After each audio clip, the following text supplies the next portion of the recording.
Hey, Carson. Hey, Mon. Thank you for that preemptive message. For some reason, I thought it was going to CC's account. No, it's going to mine. Got it. Yeah, well, that checks out. Yeah, so for what it's worth, I've already reached out to try and get credentials tethered to my account. This never happened, but would you be so kind as to provide the code that it's just sent? It looks like it's 6 digits. Yeah, the most recent one I got was 164350. Got it. Yeah, what happened was Clark tried to log in as I was logged in, and that locked it. And so when I got home and logged in on my personal device, I was also locked. So anyway, thank you so much. Yep. I'm going to start it now. Um, See you there. I am in and it is started, I think. So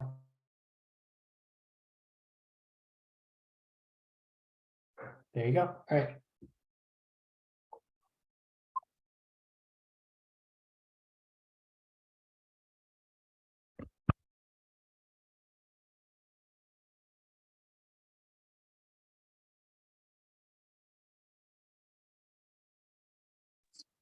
Well, everyone, it's 6:32 by my watch, so why don't we get started, and then as people trickle in, they can just join us as they start. So good evening, everybody. Thank you all for joining us to the monthly meeting of ANC 4D on this beautiful evening. I'm sure there are other places where you might rather be right now, but thank you for joining us online. For those of you who are regular attendees to our meetings, thank you for coming back. For those of you who have never attended an ANC meeting before, welcome. We get together once a month as a community to talk about things that are going on in our neighborhood, to meet with DC officials, and to put our heads together to figure out how we can make Petworth and Brightwood Park a better place to live. Just a couple of house rules before we get started. We are recording this meeting, just so you know, this is a matter of public record. We also ask that you keep yourselves on mute unless you're speaking. If you forget to mute yourself, then we will mute you for you. We have an opportunity tonight for members of the community to engage, to raise questions, to ask questions of city officials, to provide comments. We have set aside a certain amount of time for each of the agenda items and for community comments, just so that we can make sure that everybody gets a chance to participate. We'd like to ask for your help in adhering to those time constraints. Commissioner Clark Weigel, who's here tonight, has volunteered to be timekeeper. So he'll be keeping an eye on the time just to make sure that we keep the agenda moving along. So with that said, I will turn it over to Secretary Mongeorge to take attendance and see if we have a quorum. Thank you.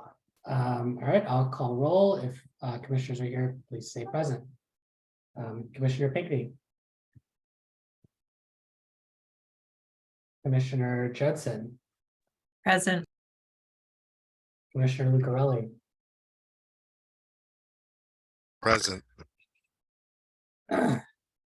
Commissioner Corniatis. Present. Commissioner Morensik. Present. Commissioner George is present. Commissioner Weigel. Present. And Commissioner Parati. Present. We have a quorum. Next up, we have the agenda. Secretary George, I know we had a couple of additions to the agenda. That's right. I put a link to the agenda in the chat, and I left the tweaks that we made this week in track changes, so it's easy to see. But the changes from what we had initially sent out were adding a discussion with the CARE project and adding a presentation from MPD. And I think striking for now a resolution on public safety, which we will come back to in the future, as I know Commissioner Weigel and Commissioner Judson have started to get great engagement from the community about how we should be approaching public safety. Since we've made some changes to the agenda, we should probably take a vote on it. So does anyone, first we'll open up to discussion. Any commissioners want to comment or ask questions about the agenda? Otherwise we can move for a vote. Mr. Chair, if I may, the link that's in the chat, and as Commissioner Weigel noted, it's not working. So I just wanted to let Commissioner George be aware of that. I think because it's coming from the SharePoint, It's just a sharing permissions thing with the particular document. Mhm. I have to deal with the same thing at work. Mhm. Commissioner George, you're muted if you're speaking. Let me fix that right now. Sorry about that. Okay, no worries. Hello, Hello, Commissioner Commissioner Pinckney. Pinckney. hello. I'm here. Welcome, Commissioner Pinckney. We're just reviewing the agenda. Commissioner George is just posting it online for everybody to view. Okay, thank you. Mr. Chair, would it be all right if I shared the agenda on the screen? That way it's up for folks that may not be able to multitask while they're doing this. That would be great. Thank you, Commissioner. You're welcome. Hopefully that link works. Otherwise, I'm at a loss and not as savvy with technology as I hope. It seems to work. Yeah, works for me as well. So any points of discussion from any of the commissioners? Any questions before we vote? I don't see the agenda. Am I supposed to see it? Just put the link in the chat. Yeah, just give me a minute, I Commissioner do. Pinckney. I have to click chat. I'm going to share it here momentarily. Just give me a moment. Okay.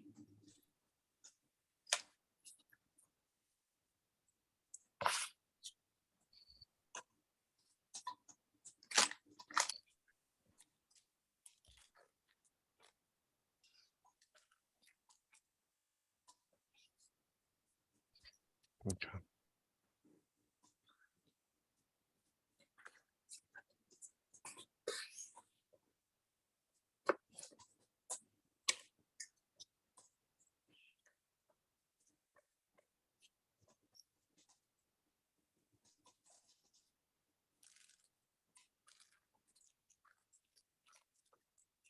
Are you waiting on me to share this? Oh. Commissioner Pinckney, did you need to view it? No, it's not. I mean, you got the library in there and anything else. I'm good. It's just taking a second because I have to download it and then project it. So just give me a moment. But I mean, if No, you don't have to wait on me. Okay, just calling, any discussion or questions from any of the commissioners? Or are we ready for a vote? Hearing none, I'll move that we approve the agenda. Can I have a second? Second. And just to call for a vote, I think we could do this by, we don't have to do a roll call vote for this. All those who in favor say aye. Aye. Aye. Any opposed? I What? Hearing no opposition, the agenda is passed. Next item up, we have approval of the minutes from April. Secretary George, anything that we need to know about the minutes?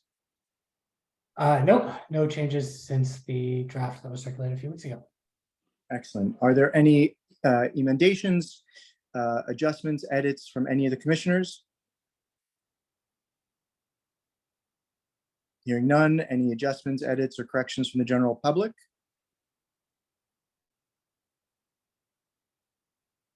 Hearing none, the minutes are hereby approved by unanimous consent. Next up, we have updates from city officials. Oh, I'm sorry, we have a treasurer's report. Treasurer Corniotis, you're up.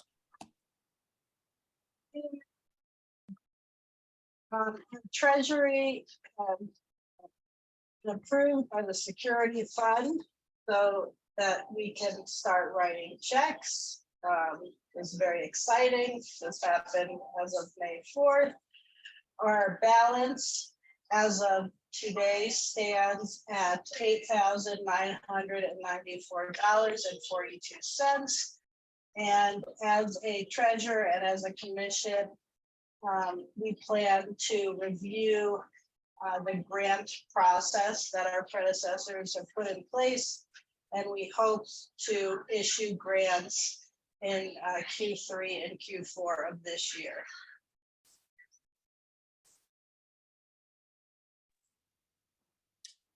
Thank you, Treasurer Corniotis. Are there any questions for the treasurer from any of the commissioners?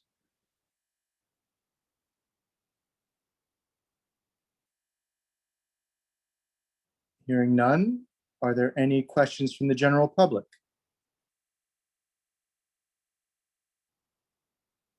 Hearing none, thank you, Treasurer Corniotis, appreciate it. Next up, we have comments from city officials. First up, we have a representative from the mayor's office. Mr. Johnson, are you with us this evening? Yes, sir. Thank you, Chair Periotti. The Can you- next 10 minutes are yours, sir. Okay, great. I don't think I'll need quite that long, and I will defer the rest of my time to the presentations. But I did want to update the community on a few topics. One, I just wanted to alert everyone that Mayor Bowser last week announced a new acting director of the Department of Buildings, Brian Hanlon. And in this role, he's worked over 35 years in the public and private sector. So he has experience and extensive relevant skill sets to make him a good addition to the Department of Buildings. So we welcome him. And then likewise, I want to alert everyone that DPR, Department of Parks and Recs, has a walking club, and for our residents of all ages, it's important to stay active, and it's better when we can do it in community together. So we're inviting seniors as well as neighbors in Ward 4 to get moving with DC's walking club. And there's an event on Saturday, May 20th at Oxen Run Park. There's something at Wednesday, May 31st at Marvin Gaye Park, and as well as June 10th. And don't worry, I will put all of this information in the chat after my presentation. I also did want to alert everyone that across all 8 wards, DPR is going to be hosting and celebrating Early Bird Hype, which is a party for seniors in preparation for Senior Fest, and which will take place on May 31st, 2023. And I'll post a link where you can find more information and register for that. Likewise, I want to note that all month-long Passport DC and Events DC is hosting a month-long journey around the world, highlighting DC's thriving international diplomatic community. And so it's celebrated annually every May, and it's an opportunity for Washingtonians to fill up their passports over 31 days by attending programming at the various embassies. We're a lucky bunch to have so many cultural institutions around us. And so there is a link for that as well. And I would be remiss if I didn't mention that DC veteran spouses and transitioning service members, we're welcoming them back with a career fair and networking event, which is going to be hosted tomorrow at 9:30. So if you know any veterans who are looking for opportunities with the government and elsewhere, you can share the link for them to register for that event. And a couple of more. Want to say happy Jewish Heritage, happy Jewish American Heritage Month. This month we celebrate the many valuable contributions the Jewish community has made to American and global society and culture.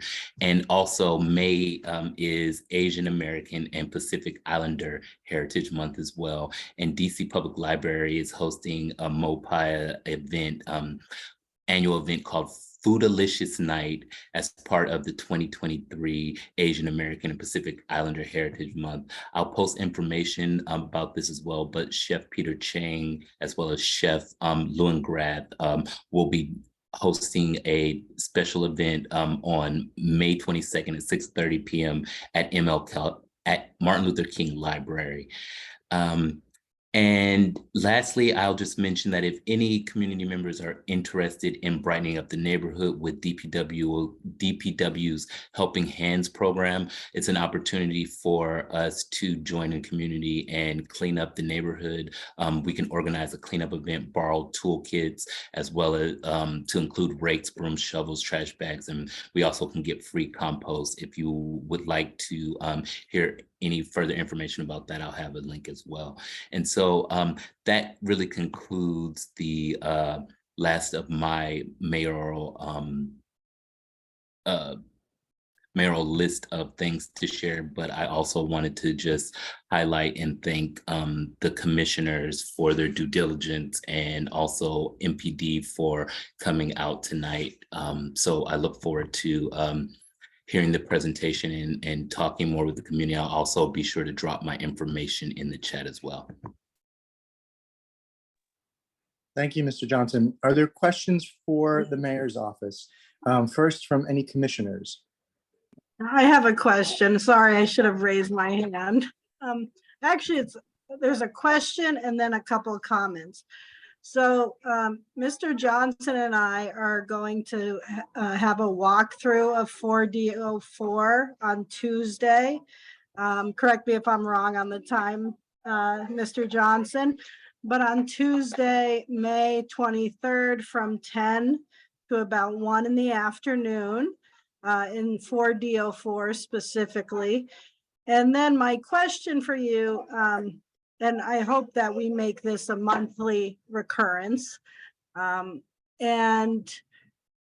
question is, when it comes to cleanup events, I know that the Office for a Clean City is supposed to work with a resident volunteer to ensure that dog waste bags are kept full in the stations. And I was just wondering, I've reached out to them several times for Lorenzo Allen Park specifically, and I have not heard back from them.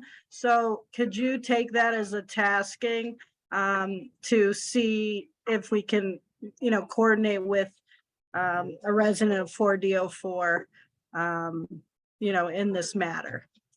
Certainly. Thank you, Commissioner. You were correct on the timing. And if we do have community members who want to join us and we want to make this a monthly recurring walk, that's perfectly fine by me. I'm in the community on Tuesdays and Fridays. And so I look forward to joining with you this first meeting on next Tuesday. But also we can definitely discuss opening it up to have monthly walks. That sounds great. And then lastly, with regard to Clean City and the dog waste bags for Lorenzo Allen Park, I do have a contact. In fact, Clean City is housed in the same set of cubicles that I sit in the mayor's office. And so I know the director personally, and I will reach out to him. I might ask that if you have on hand an email thread that you may have sent to the office, if you could send that to me, that would be great. And then I will follow up. But if not, even still, I'll make note of it with him and get some communication back to you. I'll forward it to you this evening. Okay, great. Thank you so much. Other questions from commissioners?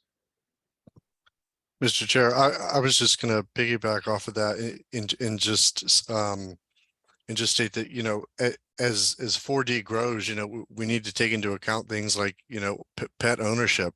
And so as we welcome more neighbors into the community, I think the respective agency needs to provide more facilities, dog waste stations. They're very simple. It's just a stake in the ground. There's a bin for the waste, and then it provides free bags. And, these should just, we should be seeing more of these. So, Mr. Johnson, if you could provide us with that contact that you mentioned in Clean Cities, I think that'd be helpful, so we can just get to the source and hopefully see more places for the waste to go, because when it overflows, it really is a public health concern. It's foul. Thank you. No, thank you for that. I will definitely be in contact, and I can pass along that information. Yep. Are there any questions from the general public?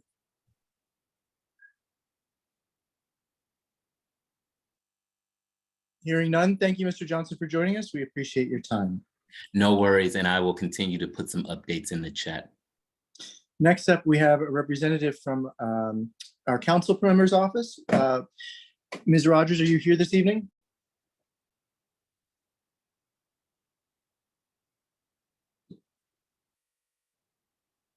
I don't hear Ms. Rogers here. And so we will hold off in case she comes later. Next up, we have a representative from DC Smart Street Lighting. We have Ashley Wells here this evening. Ms. Wells? Hi, I'm here. Perfect. The floor is yours. All right. Yeah. Let's see. So let me start the video and share my screen with you. It says I'm unable to share my screen. Commissioner Lucarelli, are you able to screen share or allow Ms. Wells to share her screen? Yeah, just give me 1 second. Sorry. It's- Stop sharing. Okay. All right. And your name is Ashley Wells. Yeah. Give me 1 second. Hey, Ashley. Hello. How's it going? Good. How you doing? Okay. Oh, well. Ashley, Ms. Wells, do you want to try now? Yes, I can. I just I changed the settings such that anyone can share right now. So, okay, good. I can see it. Perfect. All right, so I'm Ashley Wells. I'm here for the DC Smart Street Lighting Project. I also have on the line with me Chris Lockard, so he'll be able to answer any questions that you all may have following the presentation. So what we are doing with this project is we are modernizing the streetlights in DC. We are upgrading over 72,000 streetlights. We are adding LED technology to the lights, and they'll also have remote monitoring capabilities. And so the benefit for the community here is that it's going to increase sustainability, and then we're reducing energy consumption. You know, we're trying to go green out here. Over in wards 7 and 8, we are adding 239 wireless access points. So for our project timeline, back in May 2022, contract was signed, all the back end work, just figuring out how this project's going to move forward. That was all settled. And then in Q1 of this year, we began some rehab work. So that might be upgrading a pole, making sure the lights, make sure everything is ready to go for the actual conversion work, which started in Q2 of this year. So we've just gotten started. Over in wards 5, 7, and 8, and then continuing all the way through 2037, we have our asset management, which is our maintenance phase. So again, we started over in wards 5, 7, and 8. That's the first group. Group 2 will be wards 4, 3, and 2, 2, 3, and 4. And then group 3, we have wards 1 and 6. So the way this works is we have each ward, and they're broken down into the ANCs, and then the ANCs are split into bundles. There's no more than 5 bundles per ANC, and work will take place parallel in each ward per group. And we can be in an area no more than 14 days. So that should get us in and out pretty quickly. So for our asset management, again, that's just our maintenance phase, and we're responsible for maintaining these lights through 2037. So making sure everything is working street side on the back end, making sure we're getting the information we're supposed to be receiving. So if anything goes out, we can be ahead of it. And then we have our outreach and engagement. So 45 days prior to the start of work, we are to notify ANCs, this is the project, we're coming to the area. 7 days before work begins, you're gonna start seeing door hangers go out, information cards, just again saying, hey, we're gonna be there in the next week. And then 3 days prior, you're going to see the emergency no parking signs go up. And so you can reach us by scanning the QR code here. It'll take you to our website, streetlights.dc.gov. And then we also have an email. So if you have any questions following the presentation that may not get answered today, you can email us here at info@dcsmartstreetlights.com. And that is all.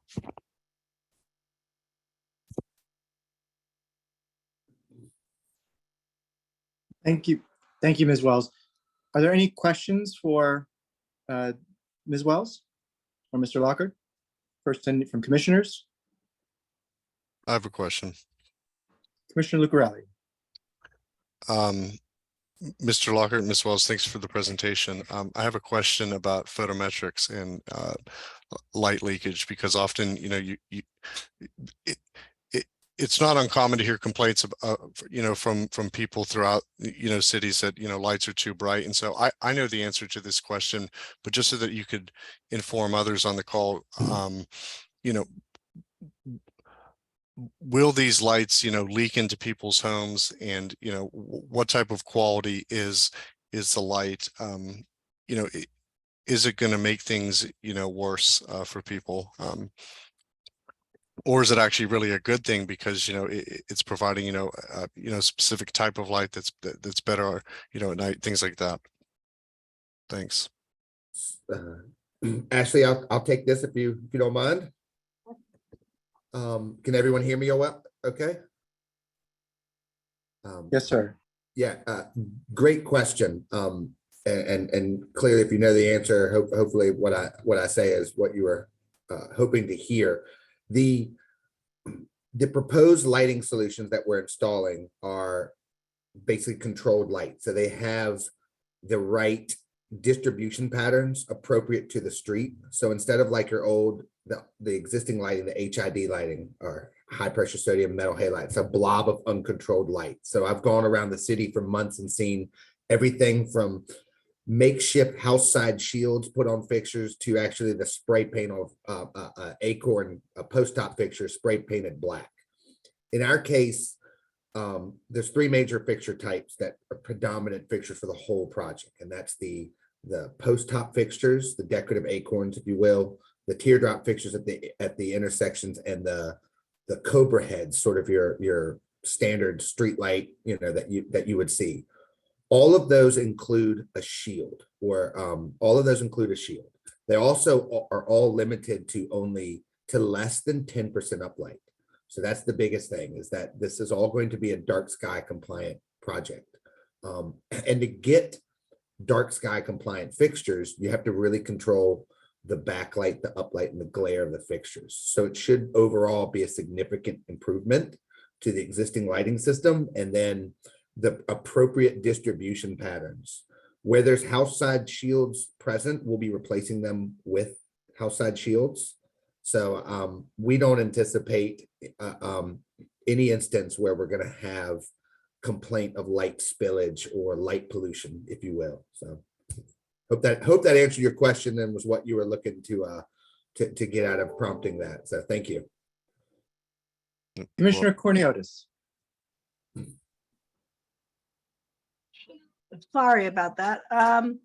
My question is, does this project, and maybe I missed it, does this project apply to alleys as well? Yes, it does. It will touch every single light fixture in the district, with the exception of a few thousand of the newest, latest upgraded LED fixtures. But most every fixture north of 76,000 light points will be addressed in this project, including alleys. Commissioner Pinckney. Yes, good evening.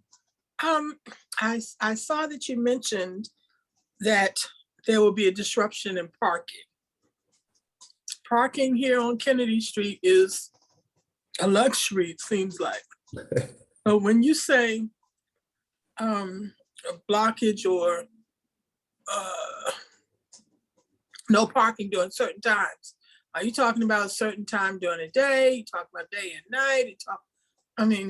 What hours should the neighborhood be concerned with? Ashley, you want to take this one? Huh? Oh. That was it. Ashley, would you like me to answer? You want to take this? You can answer. You're doing so Sure. great. Okay. Yeah. Because we're going to notify the ANCs 45 days ahead, we're going to notify that work is going to be performed 7 days prior. And we're only spending a few moments at any street light in particular. I mean, we're talking less than 25 minutes on average that a bucket truck and is in place to work on any fixture. So overall, individual people's interruptions will be as minimal as possible, but certainly there'll be a day and time where we'll come down Kennedy Street, and hopefully that's a short window of time. We're talking a matter of days, not weeks for anything, because we have 14 days, as Ashley mentioned, to complete an entire bundle. And that's 129 bundles broken up over the 8 wards. So geographically, it's a large area, and it goes really quick. It goes quicker than most people would be aware of. But with that said, yeah, there's going to be a disruption to parking. That's why we want to give as much notification that we're coming to sort of mitigate and minimize the disruption. So As best we can. Yep, as best we Well, can. okay, I'm speaking to this because Kennedy Street is not just parking for residents. Residential parking, you have the regular people who always park and they can, but in our community, we have become saturated with residences and there was no plan for parking.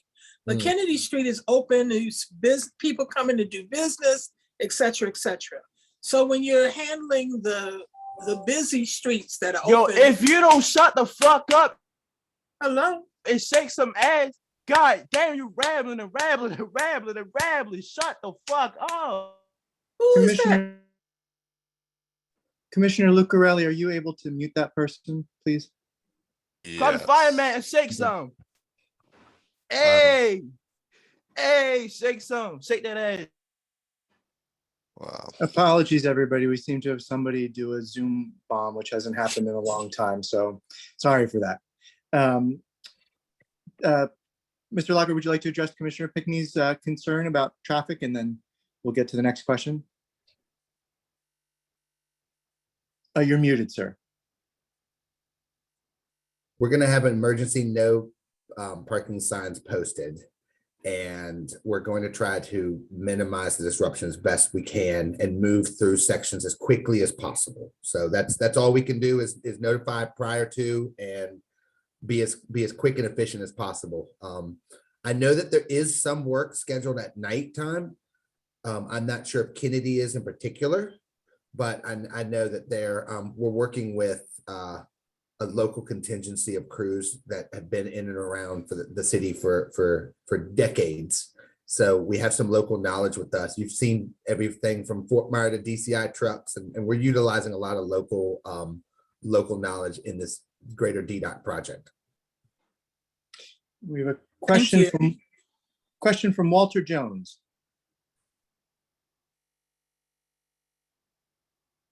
Muted, Mr. Jones.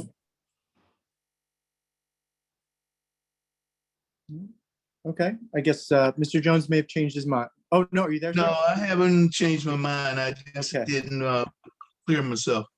My concerns are the same related to parking.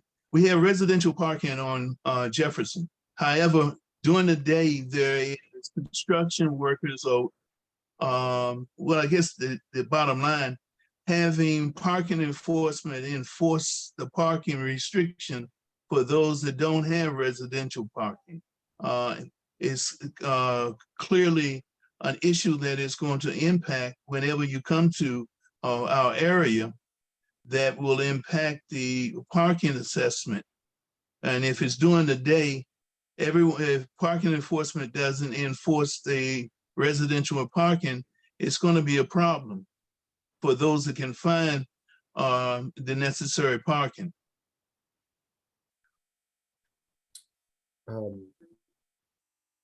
So if I'm clear, the question is clearly a concern about parking and how we're going to address parking as we move through the project, in this area on Jefferson Street and Kennedy as well. So again, all we can do is pre-notify. We're working with MPD on, enforcing the emergency no parking signage, ample notice that we'll be doing that, and then trying to move through as quick as possible in a matter of, a day on any one particular street at most. So I think that the sheer amount of speed that we'll move through an area will hopefully mitigate any parking concerns as best as possible. Thank you both very much for attending tonight. I wonder if you wouldn't mind putting your contact information in the chat in case anyone has additional questions, and they can contact and follow up with you afterwards. We'd appreciate it. Thank you for coming. Thank you. Next up, we have Dr. Ariana Gard from the CARE Project. Dr. Gard, are you with us this evening? One second. Hi. Yes. Yep. 1 second. I'm sorry. Yep. Mr. Jones, you were finished, correct? Did you get your answers, like everything answered? I'm trying to be more strict about the timer. That's all. Okay, cool. Thank you. Thank you. All right, Dr. Guard, are you with us tonight? Yeah, I'm here, and you almost called me Ariana Grande, which is, I don't know about that, but no, I'm joking. Hi, I'm so glad to be here. I am going to share my screen. Thank you to the commissioners for giving us some space today. You guys all see my slides here? Awesome, cool. So 4D, happy hump day. Excited to talk to you a little bit about the CARE project. I think we came probably about a year and a half, maybe 2 years ago. And so I know there's been some new commissioners. So I wanted to tell you a little bit about the CARE project and what it is, but then really give you some updates. And why this is important is because this data, we do not see this as owned by us at the University of Maryland. This is your data, it's your community. So we have formed a partnership with the DC Public Library, and we have some ideas on how this data can be more useful to folks. But the purpose of today is really just to get feedback and thoughts, and please interrupt me throughout. This is not meant to be very formal. I will say I am a developmental psychologist and neuroscientist at the University of Maryland. I have a lab of graduate students, undergraduates, and staff, and collectively we study how environments shape health and well-being. So the CARE project focuses on one aspect of environments of neighborhoods. So a big finding in the literature is that where you live impacts your health and well-being through lots of different things, through access to resources, through green space, things like that. But the problem is most of this research focuses on pretty big geographical areas. So I am also a resident of 4D, so 20011 is my zip code, and you can see that's a huge zip code. And as you're walking around your own SMDs, and for community residents here, you might know that there are block-to-block differences in how your neighborhoods feel, in how people feel in those neighborhoods. And so without looking at smaller areas, we're really not having the full picture of how where you live impacts your health. And the second thing is that science is really scientist driven. So we come up with the questions, we kind of expect people to participate, and generally that doesn't work. It doesn't create trust between general public and the scientific community. So the CARE project is trying to fix both of those things. So it's a community-driven project of how neighborhood environments shape health and well-being. This pilot part of the project, which I'll talk about today, is funded by the University of Maryland. And so some principles that we exist with all the time. We are trying to start with community needs and interests. So I'll tell you about how we did that. All data goes back to community leaders and residents. This is not our data. And we're also not trying to go anywhere. So this is a stable and long-term presence. We've been working with folks in the Brightwood area for a couple of years now, but we're not trying to go anywhere. So slow and steady kind of wins the race here. So what have we done so far? We've done a lot. One big thing that we do in the lab is we just try to get folks excited about science. This is one of our outreach events at Open Streets on Georgia Ave. Neuro trivia games, again, just getting people excited about science. But on the research side, we started by interviewing folks. So we interviewed folks who are in wards 4 and 5, and I'll tell you about why we started in those wards. We formed a community advisory board. We actually hired some kids, all of whom were from Brightwood, which is super cool. I'll tell you a little bit about that, to work in the lab. And then we launched this pilot version of this household survey. I will say, but give you a plug, we have room on our summer and fall schedules. So if there's some community event that you think we could be, helpful at, we bring UMD gear, and again, just getting people excited about science, please let us know. I will put our contact information in afterwards. So we did these interviews. We interviewed about 30 folks. And instead of saying, how do we measure health and well-being from the scientist perspective, we just asked folks, what does it mean for kids to be healthy and happy? And it turns out that instead of focusing on things like health indicators, parents, teens, and community leaders talked about building social connections, being independent, being engaged. And so what this means is in our survey, in our research, as we've gone on, we're trying to measure well-being more holistically. So we're not just measuring health, disease and outcomes as well. So the Community Advisory Board piloted this household survey, the contents. They really were kind of our making sure we did right by folks. It was composed of 7 community leaders and caregivers, all from wards 4 and 5, longtime residents in DC, and they were compensated. There are several ANC reps who are on the committee, but their identity is protected due to research board procedures. And then we had these amazing 6 interns. So they did a 70-hour paid internship program from August to December.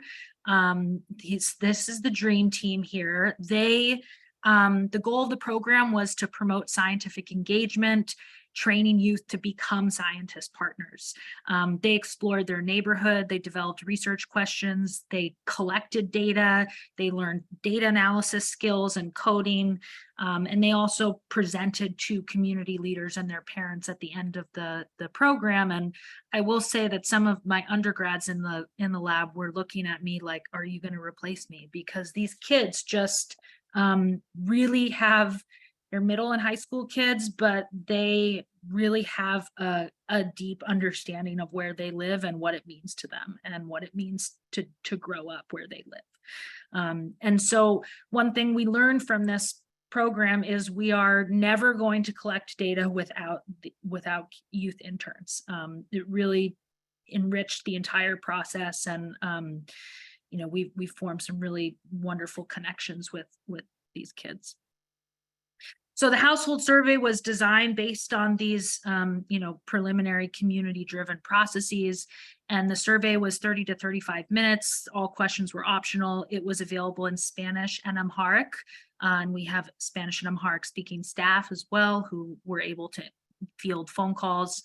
It had a lot of different information in it: perceptions of neighborhood social relationships, crime, fear of danger, social support, measures of well-being as well. And so what neighborhoods receive the survey in this pilot survey? So, you know, I had to prove to the University of Maryland that we could do this. So we selected block groups, census block groups, as defined by the US Census, based on 3 criteria. So where at least 10% of the population were teens, neighborhoods where we made contact with one community leader. And we also prioritized neighborhoods where at least 50% of the population identified as Black or African American to combat against big disparities in research access and participation. So there are several parts of 4D that were included, and I will show you a 4D picture. So these are the households that responded in 4D. There's 71 households in this pilot. So you'll see some ANC reps here. Your SMD may not be in here yet, but the response rate was 19%. I will say that household surveys like this usually get 5%. So I just want to hold space for a second. You folks have a lot of really engaged neighbors, which is awesome. Like that response rate really blew me out of the water, just because we were expecting it to be much lower. The racial ethnic breakdown of the respondents in the sample largely matched the population at large. So it's just under 50% identifying as white, non-Hispanic, with about more than a quarter as identifying as Black or African American. In terms of education level and income, this area is relatively more highly educated than other parts of the city, and that's reflected in the sample. We can adjust the estimates in any of these data to reflect the population better. We also included a lot of library questions. So as I said, we're forming this relationship with the DC Public Library. They, as I'm sure you all know, are building 2 new libraries. And so they asked to put in several questions about library use and access. This is a very simple map that shows darker colors are more frequent library users. And I am only showing you a very gross estimate, so pretty large areas, but we can get more fine grain in terms of these maps as well. And so we have had one meeting with the DC Public Library, and they're very interested in these results. But these are the kinds of things that we can do with this data, is trying to understand people's access to resources and in what places they live. So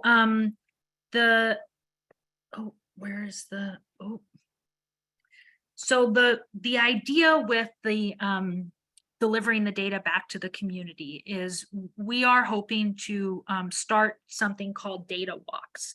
We're developing several standing monthly programs that would be in all the DC public library branches, where folks can come in and ask us to analyze data with us or for them. So we have all of this data. There's a lot of publicly available data covering all communities in DC, so not just these few neighborhoods that you saw represented. So to try to engage folks with what kinds of questions do you have about your neighborhood? How can we, use these skills to answer those questions?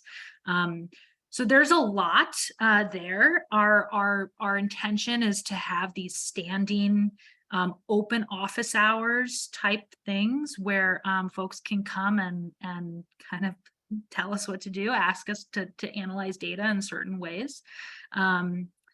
And that's sort of where we're at right now in our relationship with DC Public Library. They obviously have a mission to increase public engagement and scientific and literacy.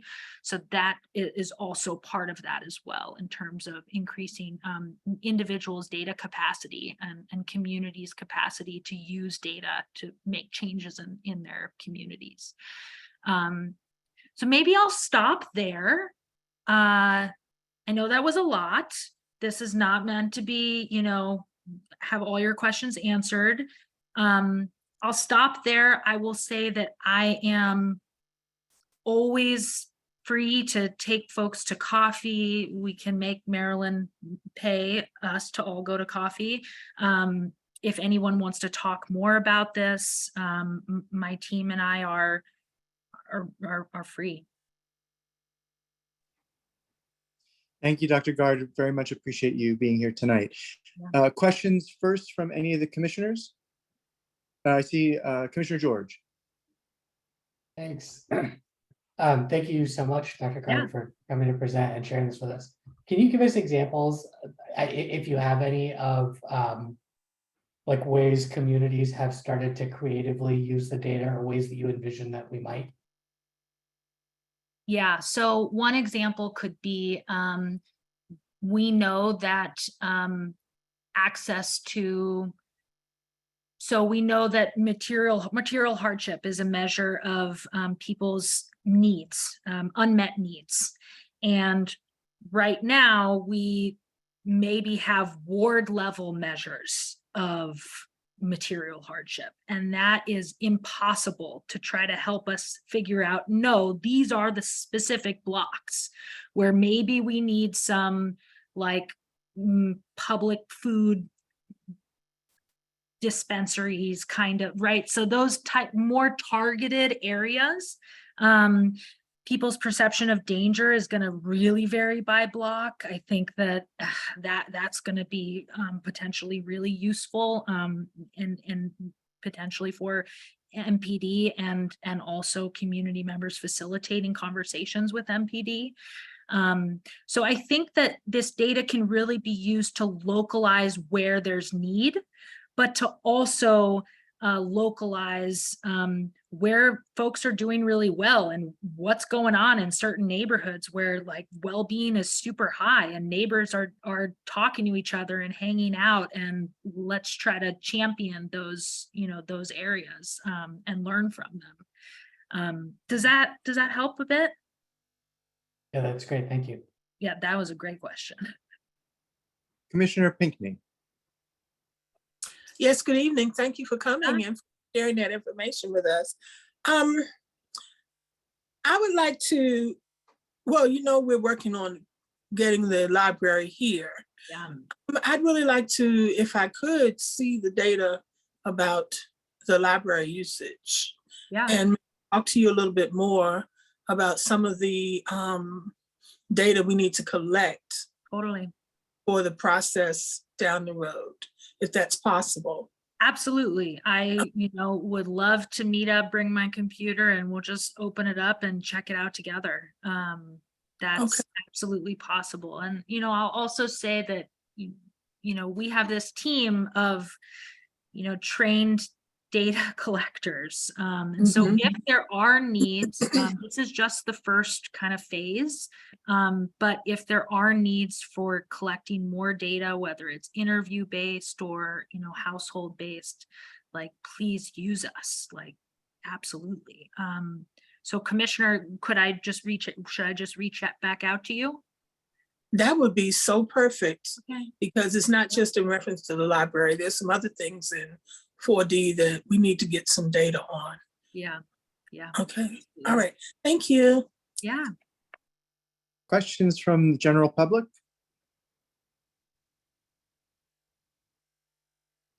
Hearing none. Dr. Garth. Yes, I have my yes. I have my hand up. Oh, I'm sorry, I didn't see you, Ms. Wesley. Oh, no, Please. it's okay. It's okay, absolutely. My question is, and I might have missed this because you gave a lot of information. Have you done this kind of data collection on people around the University of Maryland and in Maryland? Because I'm really tired of DC having so much done about data that I don't think that is accurate. And so can you tell me a little bit about that? Because, you know, Maryland is, everybody's right there. A lot of people that are right by University of Maryland used to live in the city and now they're out there. So can you tell me a little bit about that? Yeah. So like why DC versus. Exactly. Exactly. Yeah, totally. Especially with it being University of Maryland as well. Yeah. And I wonder about the data and all that. Yes. Yeah, that's a great question. So the university is trying to push researchers to think about the DC, Maryland, Virginia region, the DMV region, as one larger community.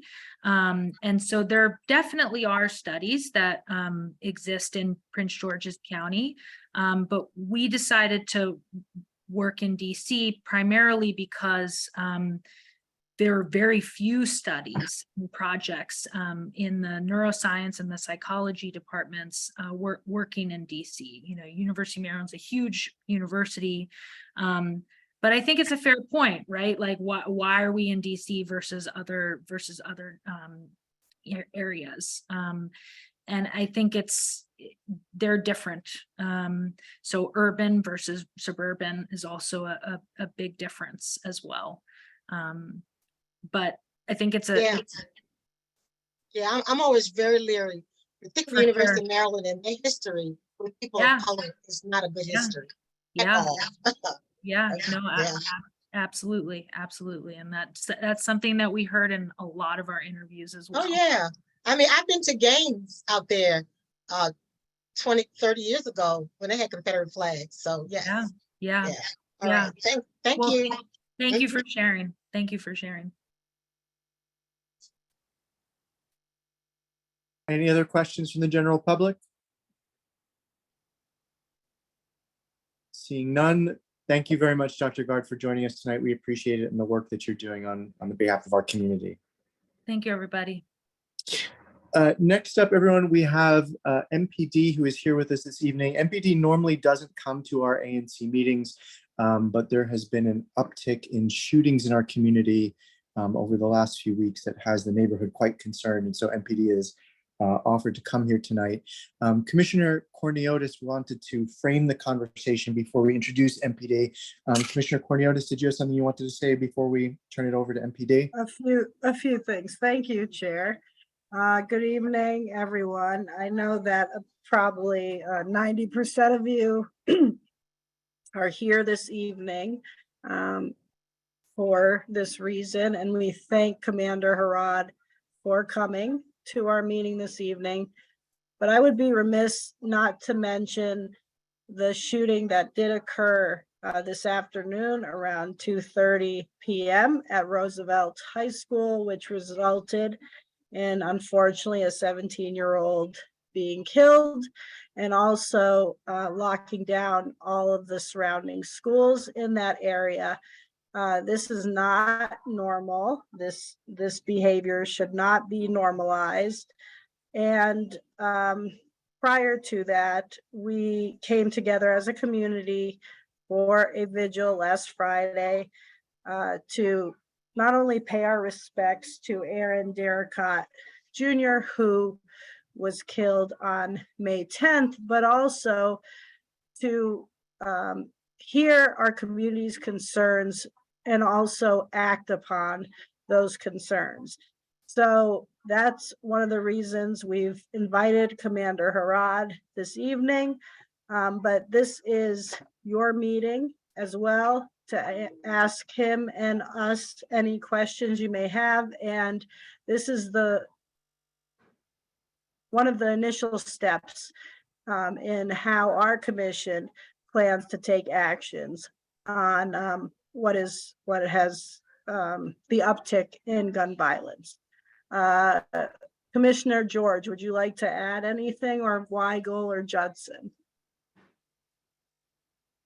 No, that's great on my end. I think as many of you know, and as Commander Harad knows, I sent along kind of a long list of questions and thoughts and reflections that we've been getting from the community ahead of tonight's meeting. And so hopefully that can help give us a rough agenda to flow through, and I'll try and make sure to circle back to those if we haven't gotten to them yet. Thanks to you both. So we'll turn it over now to Commander Harad to start the conversation. Commander, are you here tonight? Yep, I'm here. Good evening, everybody. Thank you for having me. I know we're not here under the best of circumstances due to the recent homicide on 903 Decatur, or in front of 903 Decatur, and then also, like the commissioner mentioned, the homicide that occurred at the school. Nonetheless, I'm here. I'm open to suggestions. I'm open to discussions. I definitely want to hear you all out. But what I think is important to note is that we have to talk about what the facts are. And what the facts are is that crime is down. We had the highest violent crime reduction award in the 4th district out of all 7 police districts for 2022. In patrol service area 407, where the 900 block of Decatur is, violent crime is only up by 6%, and that's only because of robberies. Our homicides are down. Our assaults with a dangerous weapon are down. With that being said, though, I absolutely understand and know that numbers are only numbers, and they don't mean anything until you are the victim of a crime, or until you have a bullet coming through your house, or until you have the homicide in front of your house, or you have your children that are walking around all over the place. And I'm not saying that these numbers are satisfactory. I'm not saying that we should accept them and be like, okay, we only had 4 homicides instead of 6, or 6 instead of 8. I'm not saying that by any means. But what we have realized in the first 5 months of 2023 is that we have to address the concerns of the community, which is the fear of crime. Why are people feeling unsafe? And that's a strategy, or that's a difference that we haven't had to do in previous years. Usually when the community feels unsafe, it's a result of increasing crime numbers. But what do we do as a police department, as an agency, which is very important, but how do we address people's fear of not feeling safe when crime is actually down? How do we address that? Is it through more conversation? Is it through walks, whatever the case may be? And that's our challenge that we've realized in 2023 is, yes, it's crime is up across the city. Crime is at unacceptable levels. I'm never going to say that any number of homicides are acceptable or any number of carjackings are acceptable. But this is, like I said, it's different than prior years because usually the community feeling unsafe is due to our increased numbers. And we say, okay, crime is up, we have to get crime down. And then people generally start feeling safe again. But it's a little bit different in 2023, where as a whole, as a city, in every neighborhood, in every ward, in every police district, people are feeling unsafe. So I'm open to the conversation. I want to address specifically the homicide 900 block of Decatur, the gunshots on April 25th, the gunshots shortly after the homicide on Sherman Circle. So I want to be frank, honest, and open conversation both ways. Yes, we were very much aware of the gunshots on April 25th. We responded, we recovered casings. Excuse my dog. But we didn't know then, and I'm not sure if we really know now that they were associated with a particular residents, as people have stated.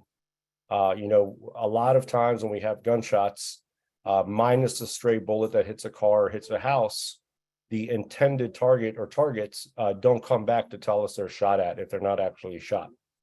So when we responded out April 25th, up until after the homicide, I did not get one phone call, not one email, not one piece of information to say, hey, Commander, those gunshots were associated to that particular residence, which many people have said after the fact. And I'm very interested to know, it doesn't have to be in an open forum like this. Are we surmising that information, or do we know with certainty that it's involving that particular residence? And that's something, like I said, it could be an email after the fact. So are we just making the assumption, making the nexus because we had gunshots April 25th and then we had the homicide after that, or do we know with certainty? The residents that everybody has pointed out, it was not on the Metropolitan Police Department's radar. Everybody came out of the woodworks and talked about it after the homicide, but calls for service we don't have for that address. We don't have police reports for that address. We don't have noise complaints for that address. We don't have the illegal studio for that address. All this came to knowledge. You know, sometimes we have homicides, sometimes we have shootings, and I say, oh yeah, we know of a problem residence, or we know of drug dealing, or we know it's crew related. But to say that particular residence that apparently everybody else in the block knew about was on MPD's radar prior to the homicide, it was not. It was not. Regarding the gunshots on Sherman Circle, very similar to the first gunshots on Decatur on April 25th. No one came to tell us that they were shot at. So we don't know who the intended target was. We don't know if there's any relation to any other incidents. We do sometimes get some information on that through firearm examination. We do examinations on the ballistics, and we could say, okay, this firearm was fired 2 weeks ago in a particular block, or it showed up on different scenes. So sometimes we can make the nexus that way. But right now, without having anybody from Sherman Circle to say they were shot at or why they were shot at, it's very difficult to say whether those gunshots are related to one another or not. So I think that's about my spiel. I'm more than happy to have a conversation or answer any specific questions people have. Commander Hurd, I wonder if I can start with the question tonight for you about your statistics. I don't mean to be argumentative, but I'm actually just looking at the MPD's website right now that lists crime statistics. And the website lists that there is an increase in violent crime and homicide in 2023 compared to 2022. 83 homicides committed this year so far, compared to 76 homicides committed last year in all of 2023. So that's a 9% increase so far. Violent crime, up to 1,600, or more than 1,600 violent crimes reported in 2023, compared to 1,400 last year. And so I'm just curious about your numbers when you were saying that crime is down, but the perception that crime is up. The numbers on the MPD website seem to suggest that crime is actually up significantly so far this year. No, I wonder if correct. you could clarify. Yeah, no, correct. Citywide. I was talking about the 4th District and Patrol Service Area 407 specifically, because I know no one has called me or sent me an email when there's a homicide in the 7th District in Ward 8. So yes, it is concerning. Crime is up across the city. Absolutely. I definitely wanted to curtail this information. I didn't even really talk about the 4th District stats as a whole. But we did have a 12% reduction in violent crime in the 4th District for 2022 compared to 2021 year as a whole. Patrol Service Area 407 right now only has a 6% increase, and that's only by 1 robbery. And I'm not saying it's acceptable, but we do have 2 less homicides compared to this time last year in PSA 407. We have 1, which is the one on Decatur, compared to 3 this time last year. So yeah, I apologize for the confusion. I was being more 4th District specific than citywide specific. Got it. I appreciate it. Thank you for the clarification. Commissioner Judson. Yes, thank you. Thank you for being here this evening and talking. I just had a question and a comment. So you had shared that you were not aware that this house might be problematic. What is the best way for residents to give you tips or to share concerns outside of calling 911? Emails work best. What I like about 911 is that you have the opportunity to remain anonymous. We cannot get that information if we choose not to. It's a very good database if and when we use the Office of Attorney General to pursue a nuisance property violation, because they will pull, okay, we had these crimes as far as shootings, gunshots, homicides, and then these are the calls for service we had. I think one of the luxuries we lose, and some people are concerned about it, some people don't care. If it's via email, we have to turn that over to the Office of Attorney General. If and when the property owner gets it in a lawsuit between the city and the property owner, they might see the people that sent the email. So I just want to be cautious. It's less possible unless you set up a fictitious email address. It's much easier to identify people. And as a government, we have to turn that all over in a civil case or a criminal case. So 911, you can remain anonymous. 50411 is text messaging. It could be photo, video, or text. Also, you can remain anonymous. But if you feel you don't want to tie up the 911 system, you don't want to burden 311, email is always acceptable. And who do we email? You can email Captain John Terry, who's your sector captain. He's responsible for 3 patrol service areas. Or you could absolutely email me. 8 out of 10 times, I'll forward to him to handle anyway. But either one of us. Would you mind dropping that in the chat when you have a moment? Okay. Absolutely. That's super helpful. And then just one quick comment too. So I am, my SMD is 4D02, so it covers part of Kennedy Street between 3rd and 7th. And I just wanted to say thank you. There have been a lot of more officers outside of their cars and walking around, talking with residents and on bicycles. And I've just seen a really big change in having more bikes and foot patrol, and I just appreciate it. So wanted to share that with you and to say thank you.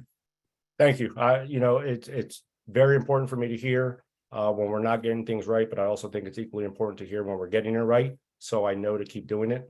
That particular part of Kennedy Street, if you heard the mayor and the chief's initiative about focus patrols that we started May 1st, 7th and Kennedy is one of the 4 areas in the 4th District where we're piloting this for the 90 days. And the whole initiative is for officers to be out of cars and do something. They don't have to lock people up. They don't have to write tickets. They have to engage community, talk to residents, talk to business owners. So I'm glad to hear that you've seen the change, hopefully in the last couple of weeks, and we expect it to continue. Definitely have noticed. So thank you. Commissioner Corniotis. Good evening, Commander Harad. This is more of an anthropological, I guess, cultural question, but I've been in this area. I moved into my home over a decade ago, and from that time to the present, there's been significant change with many houses being rehabbed and sold at much higher prices than I paid for my home.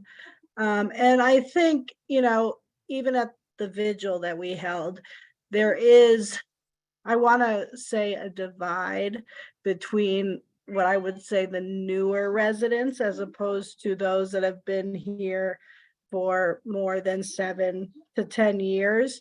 And from a, I guess, sociological perspective, are there programs in place, or is the MPD thinking of programs more community focused to sort of bridge that divide? And how, as a ANC commissioner, could I assist in that, or our commissioners, on the whole, our commission can assist in that?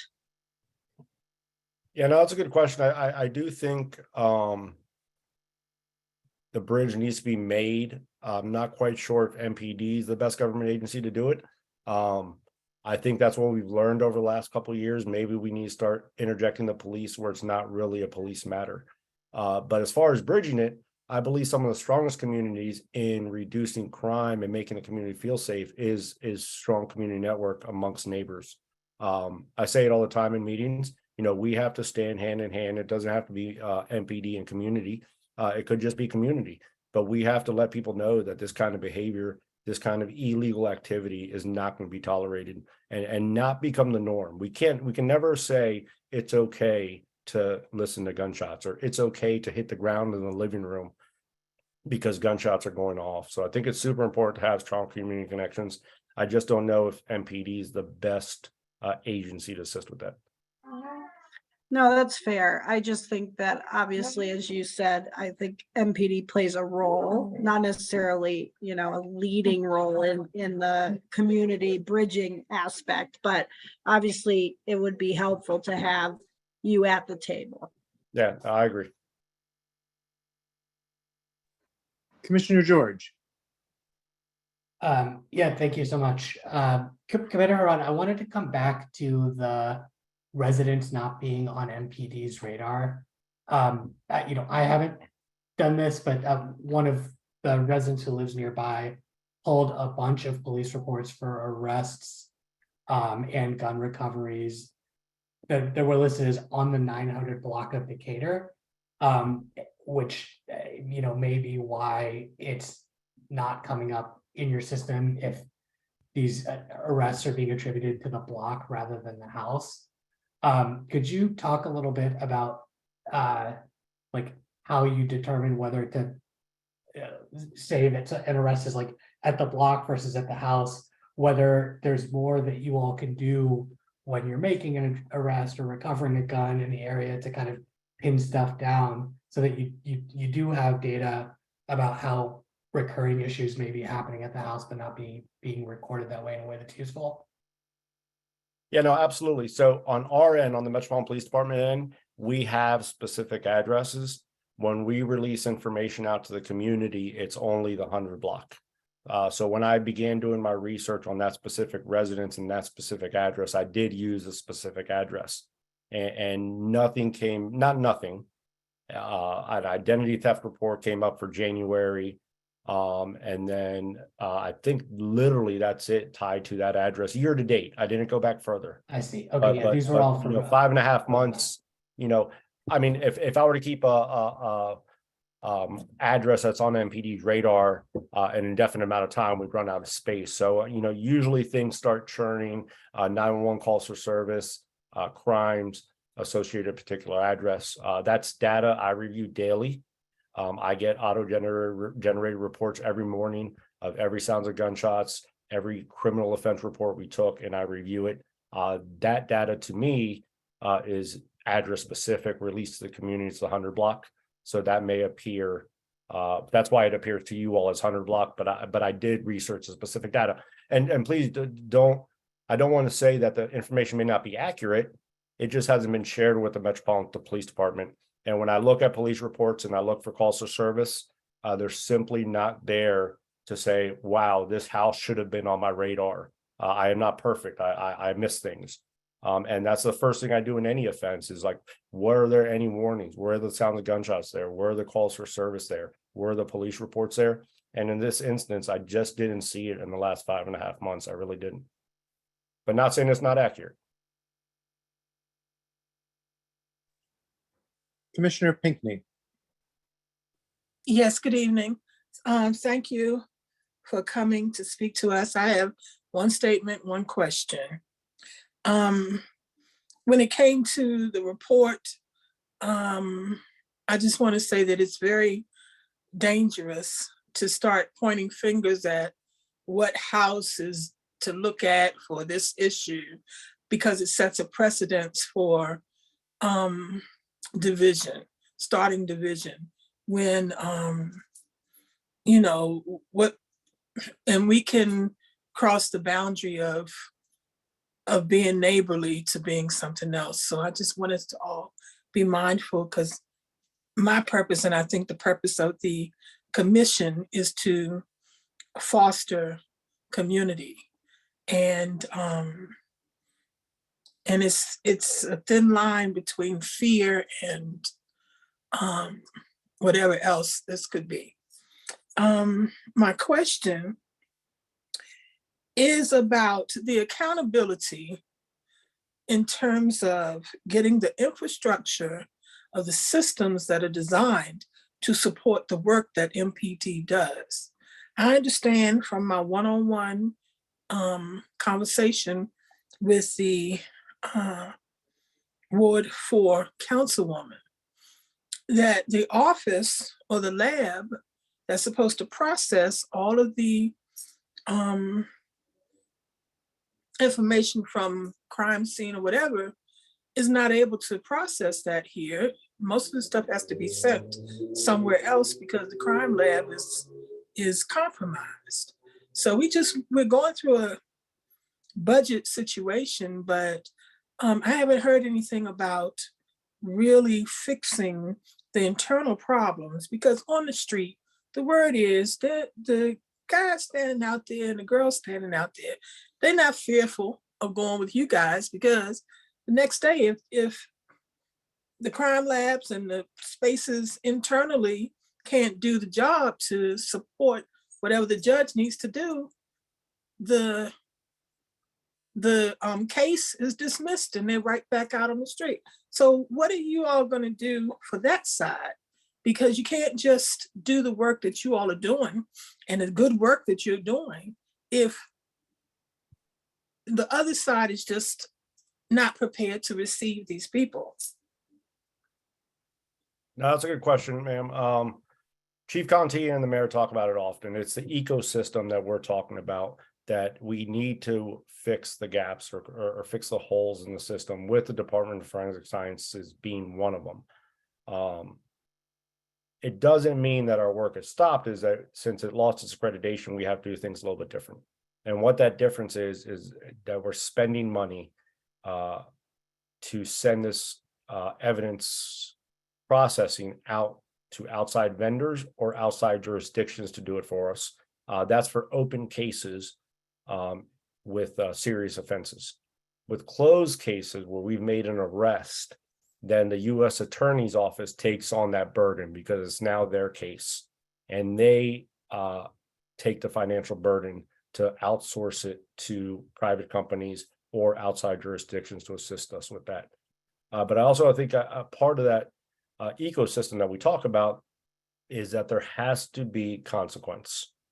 We learn it when we're 2-3 years old, and it goes on with our entire life, both positive and negative consequences. If there's an action to anything you do, there's a consequence, whether it be positive or negative.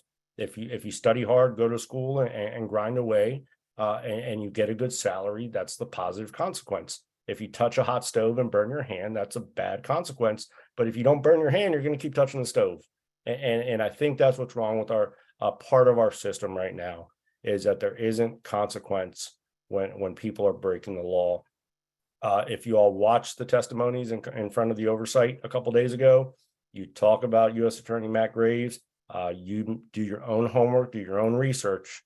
But when you compare it to other metropolitan areas, that they're not charging 67% of cases, and he could blame it on misdemeanors and he could blame it on drugs not being processed. But when you look at the stark numbers compared to, I think, Chicago and Philadelphia and Detroit, which were the 4 cities that they compared to, that's astronomical. 6.7% of criminals that MPD has probable cause to arrest are not charged by the U.S. Attorney's Office. And that is very concerning.